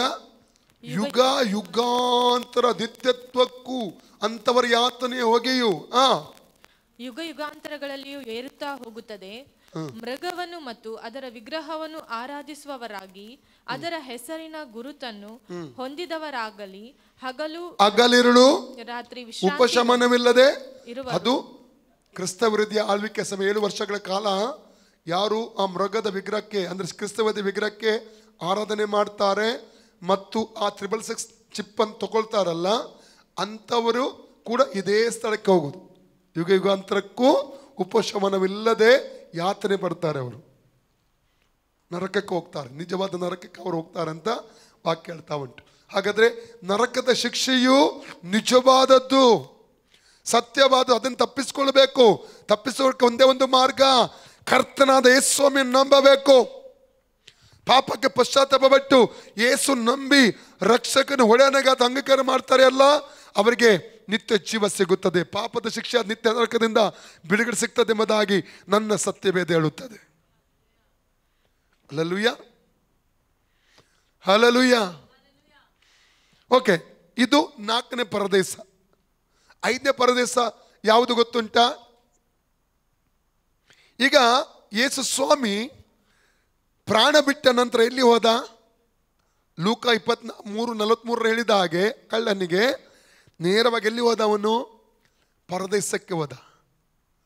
ಯಾಕೆ ಪರದೇಶ? ಅವರಿಗೆ ನಿರೀಕ್ಷೆ, ವೆಯ್ಟ್ ಮಾಡ್ತಾ ಯಾವಾಗ ನಮಗೆ ಇಲ್ಲಿಂದ ಪ್ರಮೋಷನ್ ಸಿಗ್ತದೆ, ಅಪ್ಗ್ರೇಡ್ ಸಿಗ್ತದೆ. ಹರವಣಿಗೆ ಭಕ್ತರು ವೆಯ್ಟ್ ಮಾಡ್ತಾ ಇದ್ರು. ಯೇಸು ಸಾಯದೆ ಪ್ರಾಣ ಬಿಡದೆ ಶಿಲುಬೆಯಲ್ಲಿ ಅವರಿಗೆ ಅಲ್ಲಿಂದ ಒಂದು ಪ್ರಮೋಷನ್ ಇಲ್ಲ, ಪರಲೋಕಕ್ಕೆ ವೆಯ್ಟ್ ಮಾಡ್ತಾ ಇದ್ರು. ಯೇಸು ಕಾಣಿಸಿಕೊಂಡು ನಾನು ಸತ್ತಿದ್ದೇನೆ ನಿಮಗೋಸ್ಕರವಾಗಿ, ಇಡೀ ಲೋಕಕ್ಕೋಸ್ಕರವಾಗಿ. ಆ ಕಳ್ಳನು ಅಲ್ಲಿ ಬಂದ, ಕಳ್ಳನು ಅಲ್ಲಿ ಬಂದ. ಇನ್ನು ಬೇರೆ ವಿಷಯ ಹೇಳ್ತೇನೆ. ಈಗ ಈ 4ನೇ ಪರದೇಶ ಈಗ ಖಾಲಿ ಇದೆ. ಕಾರಣ ಯೇಸು ಎದ್ದು ಬರುವಾಗ, ಯೇಸು 3ನೇ ದಿವಸದಲ್ಲಿ ಎದ್ದು ಬಂದಾಗ ಏನು ಮಾಡಿದ? ಈ ಪರದೈಸಿನಲ್ಲಿರುವವರನ್ನು ಇನ್ನೊಂದು ಗುಂಪು ಜನ ಇದ್ರು ನರಕದಲ್ಲಿ. ಇದು ನಾನು ಓದಿದಾಗ ಧ್ಯಾನಿಸಿದಾಗ ನನಗೆ ಆಶ್ಚರ್ಯ ಆಯಿತು. ಕೆಲವರು ಇದನ್ನು ಟ್ವಿಸ್ಟ್ ಮಾಡ್ತಾರೆ ಈ ವಾಕ್ಯವನ್ನು. ಈ ವಾಕ್ಯದ ಆಧಾರದಲ್ಲಿ ಸತ್ತವರಿಗೆ ಕೂಡ ಅಲ್ಲಿ ಸುವಾರ್ತೆ ಸಾರಲ್ಪಡಬಹುದು, ಅವರಿಗೆ ರಕ್ಷಣೆ ಹೊಂದಬಹುದು ನರಕಕ್ಕೆ ಹೋದ್ಮೇಲೆ ಕೂಡ. ಅಲ್ಲ, ನಾನು ಹೇಳ್ತೇನೆ 1 ಪೇತ್ರ 3:19, 18, 19. 1 Peter 3:18-19 ವಾಕ್ಯ ಓದಿ. ಕ್ರಿಸ್ತನು ಸಹ ನೀತಿವಂತನಾಗಿದ್ದು ಅನೀತಿವಂತರಿಗೋಸ್ಕರ ಪ್ರಾಣ ಕೊಟ್ಟು ನಮ್ಮನ್ನು ದೇವರ ಬಳಿ ಸೇರಿಸುವುದಕ್ಕಾಗಿ ಒಂದೇ ಸಾರಿ ಪಾಪ ನಿವಾರಣಕ್ಕೋಸ್ಕರ ಬಾಧೆ ಪಟ್ಟು ಸತ್ತನು. ಆತನು ಶರೀರ ಸಂಬಂಧದಲ್ಲಿ ಕೊಲ್ಲಲ್ಪಟ್ಟನು, ಆತ್ಮ ಸಂಬಂಧದಲ್ಲಿ ತಿರುಗಿ ಬದುಕುವವನಾದನು. ಇದಲ್ಲದೆ ಆತನು ಆತ್ಮರೂಪನಾಗಿ ಸೆರೆಯಲ್ಲಿದ್ದ ಆತ್ಮಗಳ ಬಳಿಗೆ, ಅಂದರೆ ಪೂರ್ವಕಾಲದಲ್ಲಿ ನೋಹನು ನಾವೆಯನ್ನು ಕಟ್ಟಿಸುತ್ತಿರಲು ದೇವರು ದೀರ್ಘ ಶಾಂತಿಯಿಂದ ಕಾದಿದ್ದಾಗ ಆತನಿಗೆ ಅವಿಧೇಯರಾಗಿದ್ದವರ ಬಳಿಗೆ ಹೋಗಿ ಸುವಾರ್ತೆಯನ್ನು ಸಾರಿದನು. ಏನ್ ಮಾಡ್ತಾನೆ ಸ್ವಾಮಿ? ಅವರೆಲ್ಲಿ? ನರಕದಲ್ಲಿದ್ದಾರೆ, ವಿಶ್ರಾಂತಿ ಸ್ಥಳದಲ್ಲಿಲ್ಲ, ಅವರು ಪರದೇಶದಲ್ಲಿಲ್ಲ. ಎಲ್ಲಿದ್ದಾರೆ ಅವರು?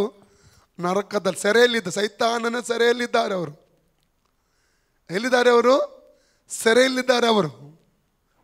1 ಪೇತ್ರ 4:6 ಓದಿ. 1 Peter 4:6. ಸತ್ತಿರುವವರು ಮನುಷ್ಯ ಜಾತಿಗೆ ಬರುವ ಮರಣವೆಂಬ ತೀರ್ಪನ್ನು ಶರೀರಗಳಲ್ಲಿದ್ದಾಗ ಹೊಂದಿದ್ದರು. ಅವರು ಆತ್ಮ ಸಂಬಂಧವಾಗಿ ದೇವರಂತೆ ಜೀವಿಸಲೆಂದು ಅವರಿಗೂ ಸುವಾರ್ತೆಯು ತಿಳಿಸಲ್ಪಟ್ಟಿತು. ಹಲ್ಲೆಲೂಯಾ. ಇದು ಆ ಟೈಮಲ್ಲಿ ಮಾತ್ರ ನಡೆಯಿತು. ಕಾರಣ ಒಂದೇ ಸಲ ಇಡೀ ಮಾನವ ಜನಾಂಗಕ್ಕೋಸ್ಕರ ಯೇಸು ಪ್ರಾಣ ಕೊಟ್ಟಂತ ಒಂದು ಸಮಯ ಅದು. ಹಲ್ಲೆಲೂಯಾ. ಎಷ್ಟಿಗೆ ಅರ್ಥ ಆಗ್ತಾ ಇದೆ? ಆ ಟೈಮಲ್ಲಿ ಇದ್ದಂಥ ಆ ಅವಿಧೇಯರನ್ನು ಏನು ಮಾಡ್ತಾ ಇದ್ದಾನೆ? ನೋವನ ಕಾಲದ ಅವಿಧೇಯರಾದವರನ್ನು ಸೈತಾನ್ ಸೆರೆಯಲ್ಲಿದ್ದವರನ್ನು ಅವರಿಗೆ ಸುವಾರ್ತೆ ಸಾರಿದ.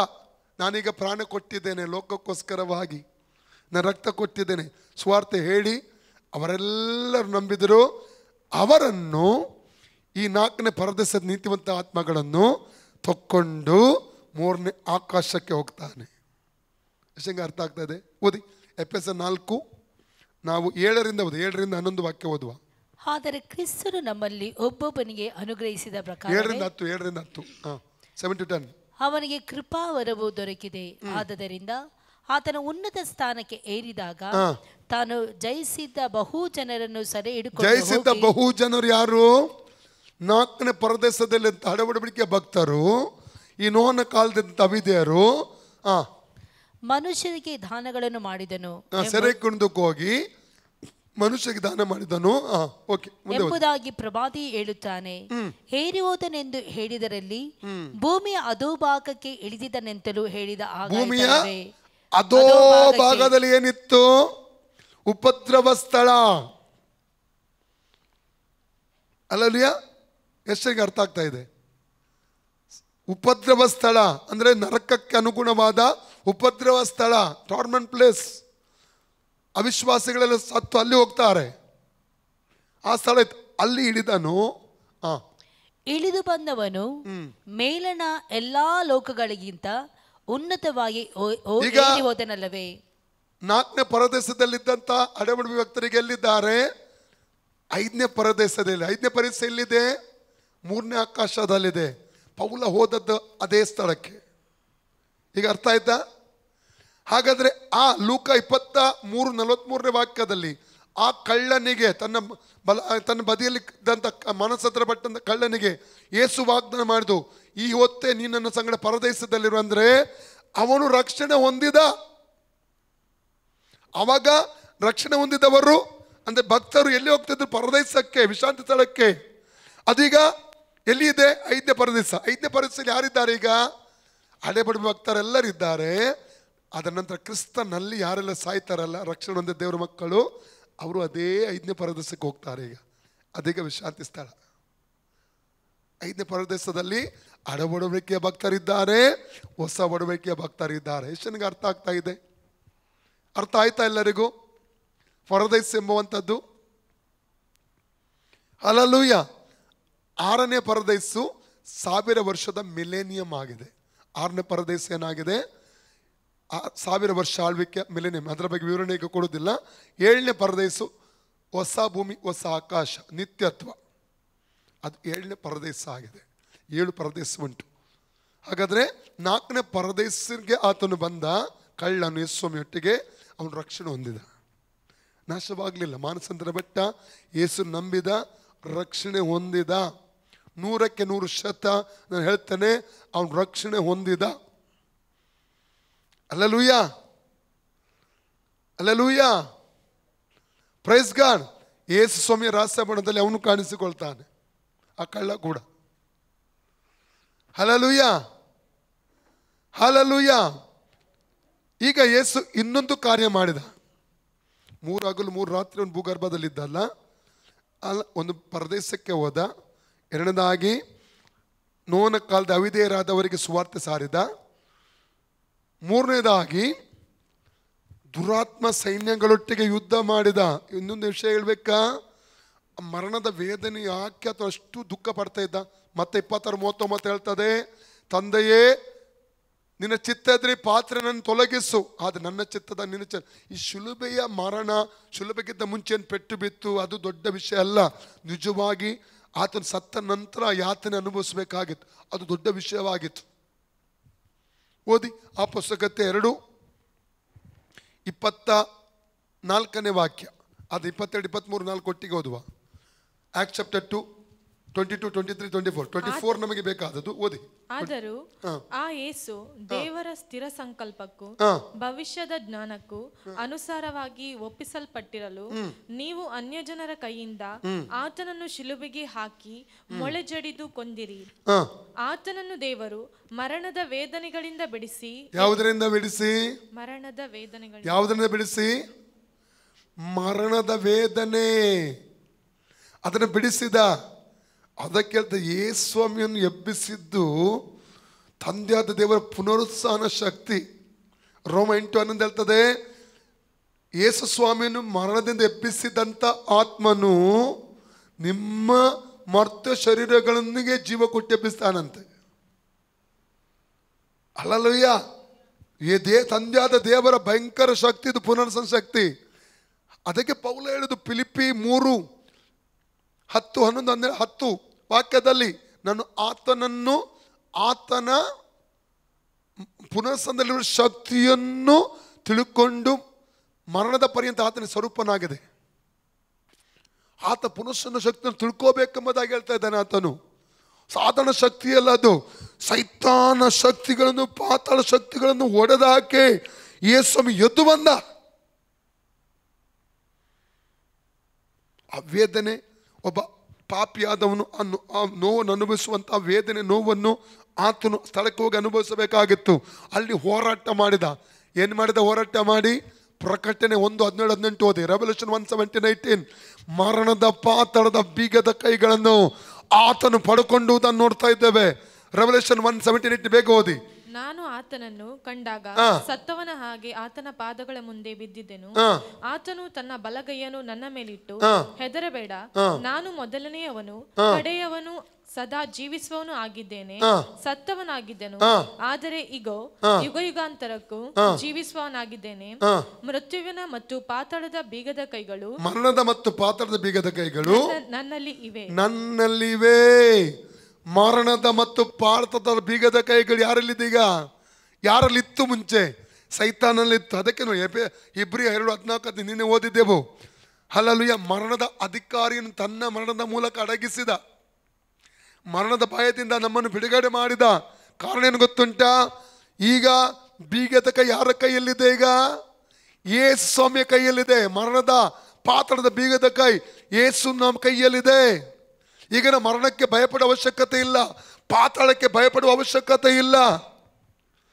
ನಾವು ಸತ್ರೆ ರಕ್ಷಣೆ ಹೊಂದಿದ ಪ್ರತಿಯೊಂದು ವ್ಯಕ್ತಿಗಳು ಹೋಗುವಂಥದ್ದು ಅದು ಅಲ್ಲಲ್ಲಿಯ 5ನೇ ಪರದೈಸಕ್ಕೆ ನಾವು ಹೋಗುತ್ತೇವೆ, ವಿಶ್ರಾಂತಿ. ಅಲ್ಲಿಂದ ಯೇಸು ರಾಸಬಣದಲ್ಲಿ ಬರುವಾಗ ಮಹಿಮ ಶರೀರದೊಂದಿಗೆ ಎದ್ದು ಆತನೊಂದಿಗೆ ಪರಲೋಕಕ್ಕೆ ಹೋಗುತ್ತೇವೆ. ಅಲ್ಲಿ 7 ವರ್ಷಗಳಿದ್ದ ನಂತರ 7 ವರ್ಷದ ಕೊನೆಯಲ್ಲಿ ಕ್ರಿಸ್ತನೊಂದಿಗೆ ಭೂಮಿಗೆ 1000 ವರ್ಷ ಆಳ್ವಿಕೆ ಮಾಡಲಿಕ್ಕೆ ಬರುತ್ತೇವೆ.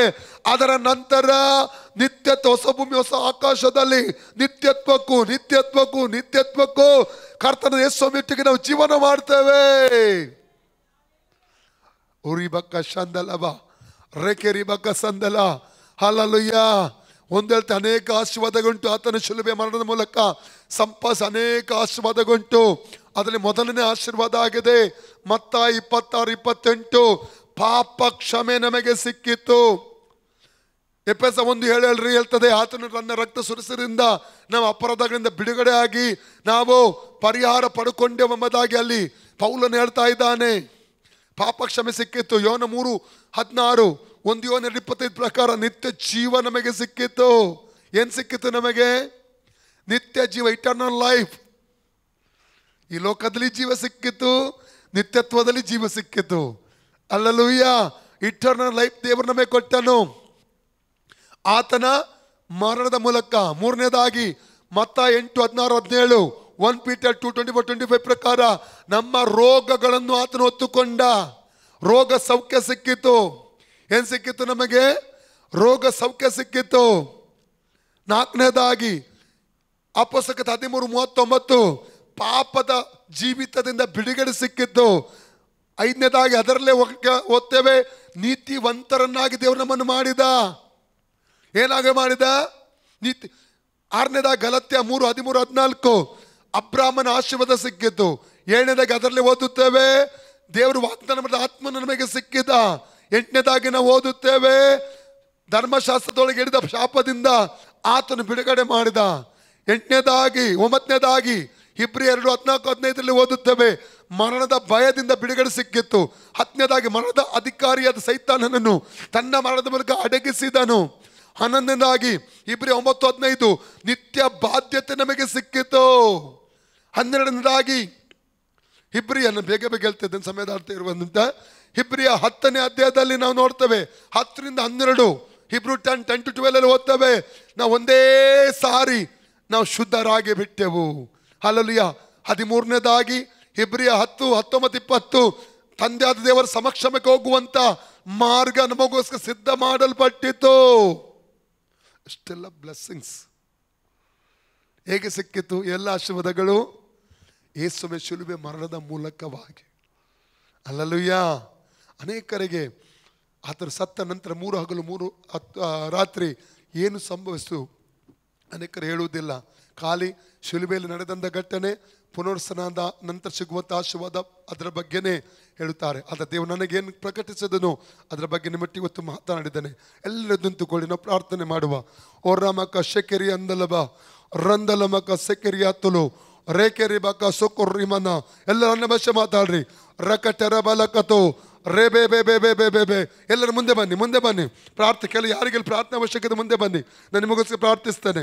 ರೋತೋಲಿ ಮಕ ಸಕರ್ರಮ ರೇಬ್ರೇಕೆ ಸೆಂದೆಲಿ ಕತರಬ ರೀ ಬಾಬಾ ಬಾಬಾ ಬಾಬಾ ಶೇಬೆ ರೇಬೆ ರೇಬೆ ರೇಬೆ ರೇಬೆ ರೋಕೋರಿ ಮಕ ಸಂದಲು ಕೋತುರಿಯ. ಹಲ್ಲಲುಯ್ಯ ಪ್ರಿಯರೇ, ಹಲ್ಲಲುಯ್ಯ. ನಾನು ನಿಮ್ಗೆ ಹೇಳಲಿಕ್ಕೆ ಇಷ್ಟಪಡ್ತೇನೆ, ನಿತ್ಯತ್ವದ ಆಶೀರ್ವಾದ ನಮಗೆ ಇವತ್ತು ಸಿಕ್ಕಿದೆ. ಹಲ್ಲಲೂಯ್ಯ. ನಿತ್ಯ ಜೀವದ ನಿರೀಕ್ಷೆ ನಮಗೆ ಸಿಕ್ಕಿದೆ. ಅಲ್ಲಿ ಪಾಪ ಕ್ಷಮೆ ನಮಗೆ ಸಿಕ್ಕಿದೆ. ನಿತ್ಯ ಬಾಧ್ಯತೆಗೆ ನಾವು ಬಾಧ್ಯರಾಗಿದ್ದೇವೆ. ಅನೇಕ ಆಶೀರ್ವಾದ ನಾವು ಯೇಸು ಶಿಲುಬೆ ಮರಣದ ಮೂಲಕ ಸಂಪಾದನೆ ಮಾಡಿಕೊಂಡಿದ್ದೇವೆ. ಆತನಿಗೆ ನಾವು ವಂದನೆ ಹೇಳುವ ಪ್ರಿಯರೇ. Thank you Lord, thank you Jesus. ಎಲ್ಲರೂ ಕರಗತಿ ಕರ್ತನಿಗೆ ವಂದನೆ ಹೇಳ್ರಿ. ಕರ್ತನೆ ನಿನಗೆ ಸ್ತೋತ್ರ, ನಿನಗೆ ಸ್ತೋತ್ರ, ನಿನಗೆ ವಂದನೆ. ನಿನ್ನ ಶಿಲುಬೆ ಮರಣಕ್ಕಾಗಿ ಸ್ತೋತ್ರ, ನನಗಾಗಿ ಪ್ರಾಣ ಕೊಟ್ಟಂತ ಆ ಪ್ರೀತಿಗಾಗಿ ಸ್ತೋತ್ರ. ಎಲ್ಲರೂ ದೇವರಿಗೆ ವಂದನೆ ಹೇಳಿ, ಯೇಸುವಿಗೆ ವಂದನೆ ಹೇಳಿ. ರೋಕೋತು ಲಿಬ್ರಕ ಸಂದಲ ಮಾತೋರಿಯ ಮಮ್ರಕ ಸೆಕೆ ರೀಮಾಂದವರು ಕರ್ತನೆ ವಂದನೆ ವಂದನೆ ವಂದನೆ.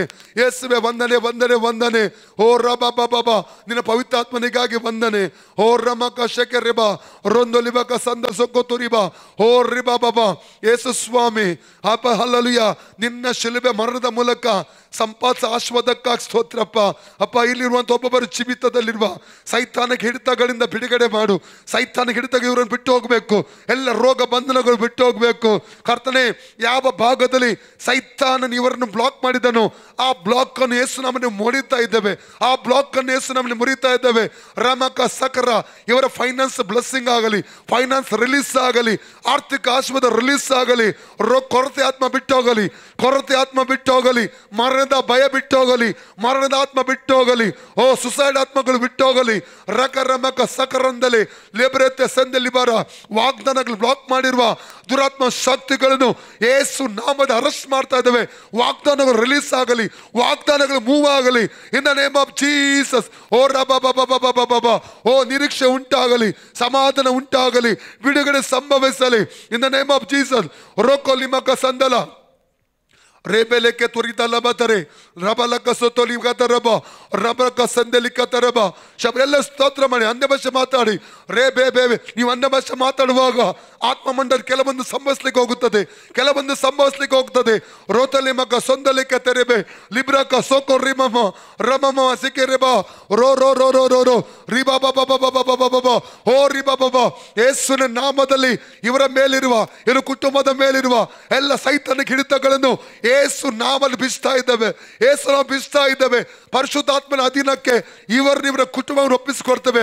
ಆನ್ಲೈನ್ ನಲ್ಲಿ ಯಾರು ನೋಡ್ತಾ ಇದ್ದಾರೋ ಅವರ ಜೀವಿತದಲ್ಲಿ ಇರುವ ಎಲ್ಲ ಸೈತನ ಹಿಡಿತದ ಮೇಲೆ ಅಲ್ಲಲ್ಲಿಯ ನಾವು ಬಿಚ್ತಾ ಇದ್ದೇವೆ, ಅದನ್ನು ಒಡೆದಾಗ್ತಾ ಇದ್ದೇವೆ. ಯೇಸುವಿನ ಪವಿತ್ರಾತ್ಮನ ಅಧೀನಕ್ಕೆ ಅವ್ರನ್ನ ಒಪ್ಪಿಸಿಕೊಡ್ತಾ ಇದ್ದೇವೆ. ಇವತ್ತಿನ ಕ್ಷಣದಿಂದ ಒಂದು ಬ್ಲೆಸ್ಸಿಂಗ್ ರಿಲೀಸ್ ಆಗಲಿ, ಒಂದು ಬ್ಲೆಸ್ಸಿಂಗ್ ರಿಲೀಸ್ ಆಗಲಿ, ಆಶೀರ್ವಾದ ರಿಲೀಸ್ ಆಗಲಿ, ಆಶೀರ್ವಾದ ಬಿಸ್ನೆಸ್ ಅಲ್ಲಿ ರಿಲೀಸ್ ಆಗಲಿ, ಕೆಲಸದಲ್ಲಿ ರಿಲೀಸ್ ಆಗಲಿ. ಓ ರಬಕ ಶಂದಲ ಆರೋಗ್ಯ ಉಂಟಾಗಲಿ, ಸಮಾಧಾನ ಉಂಟಾಗಲಿ, ಕುಟುಂಬದಲ್ಲಿ ಸಮಾಧಾನ ಉಂಟಾಗಲಿ. ರಕಲ ಮಕ ಸಂದಲೆ ಓ ರಿ ಬಾಬಾ ಬಾಬಾ ಬಾ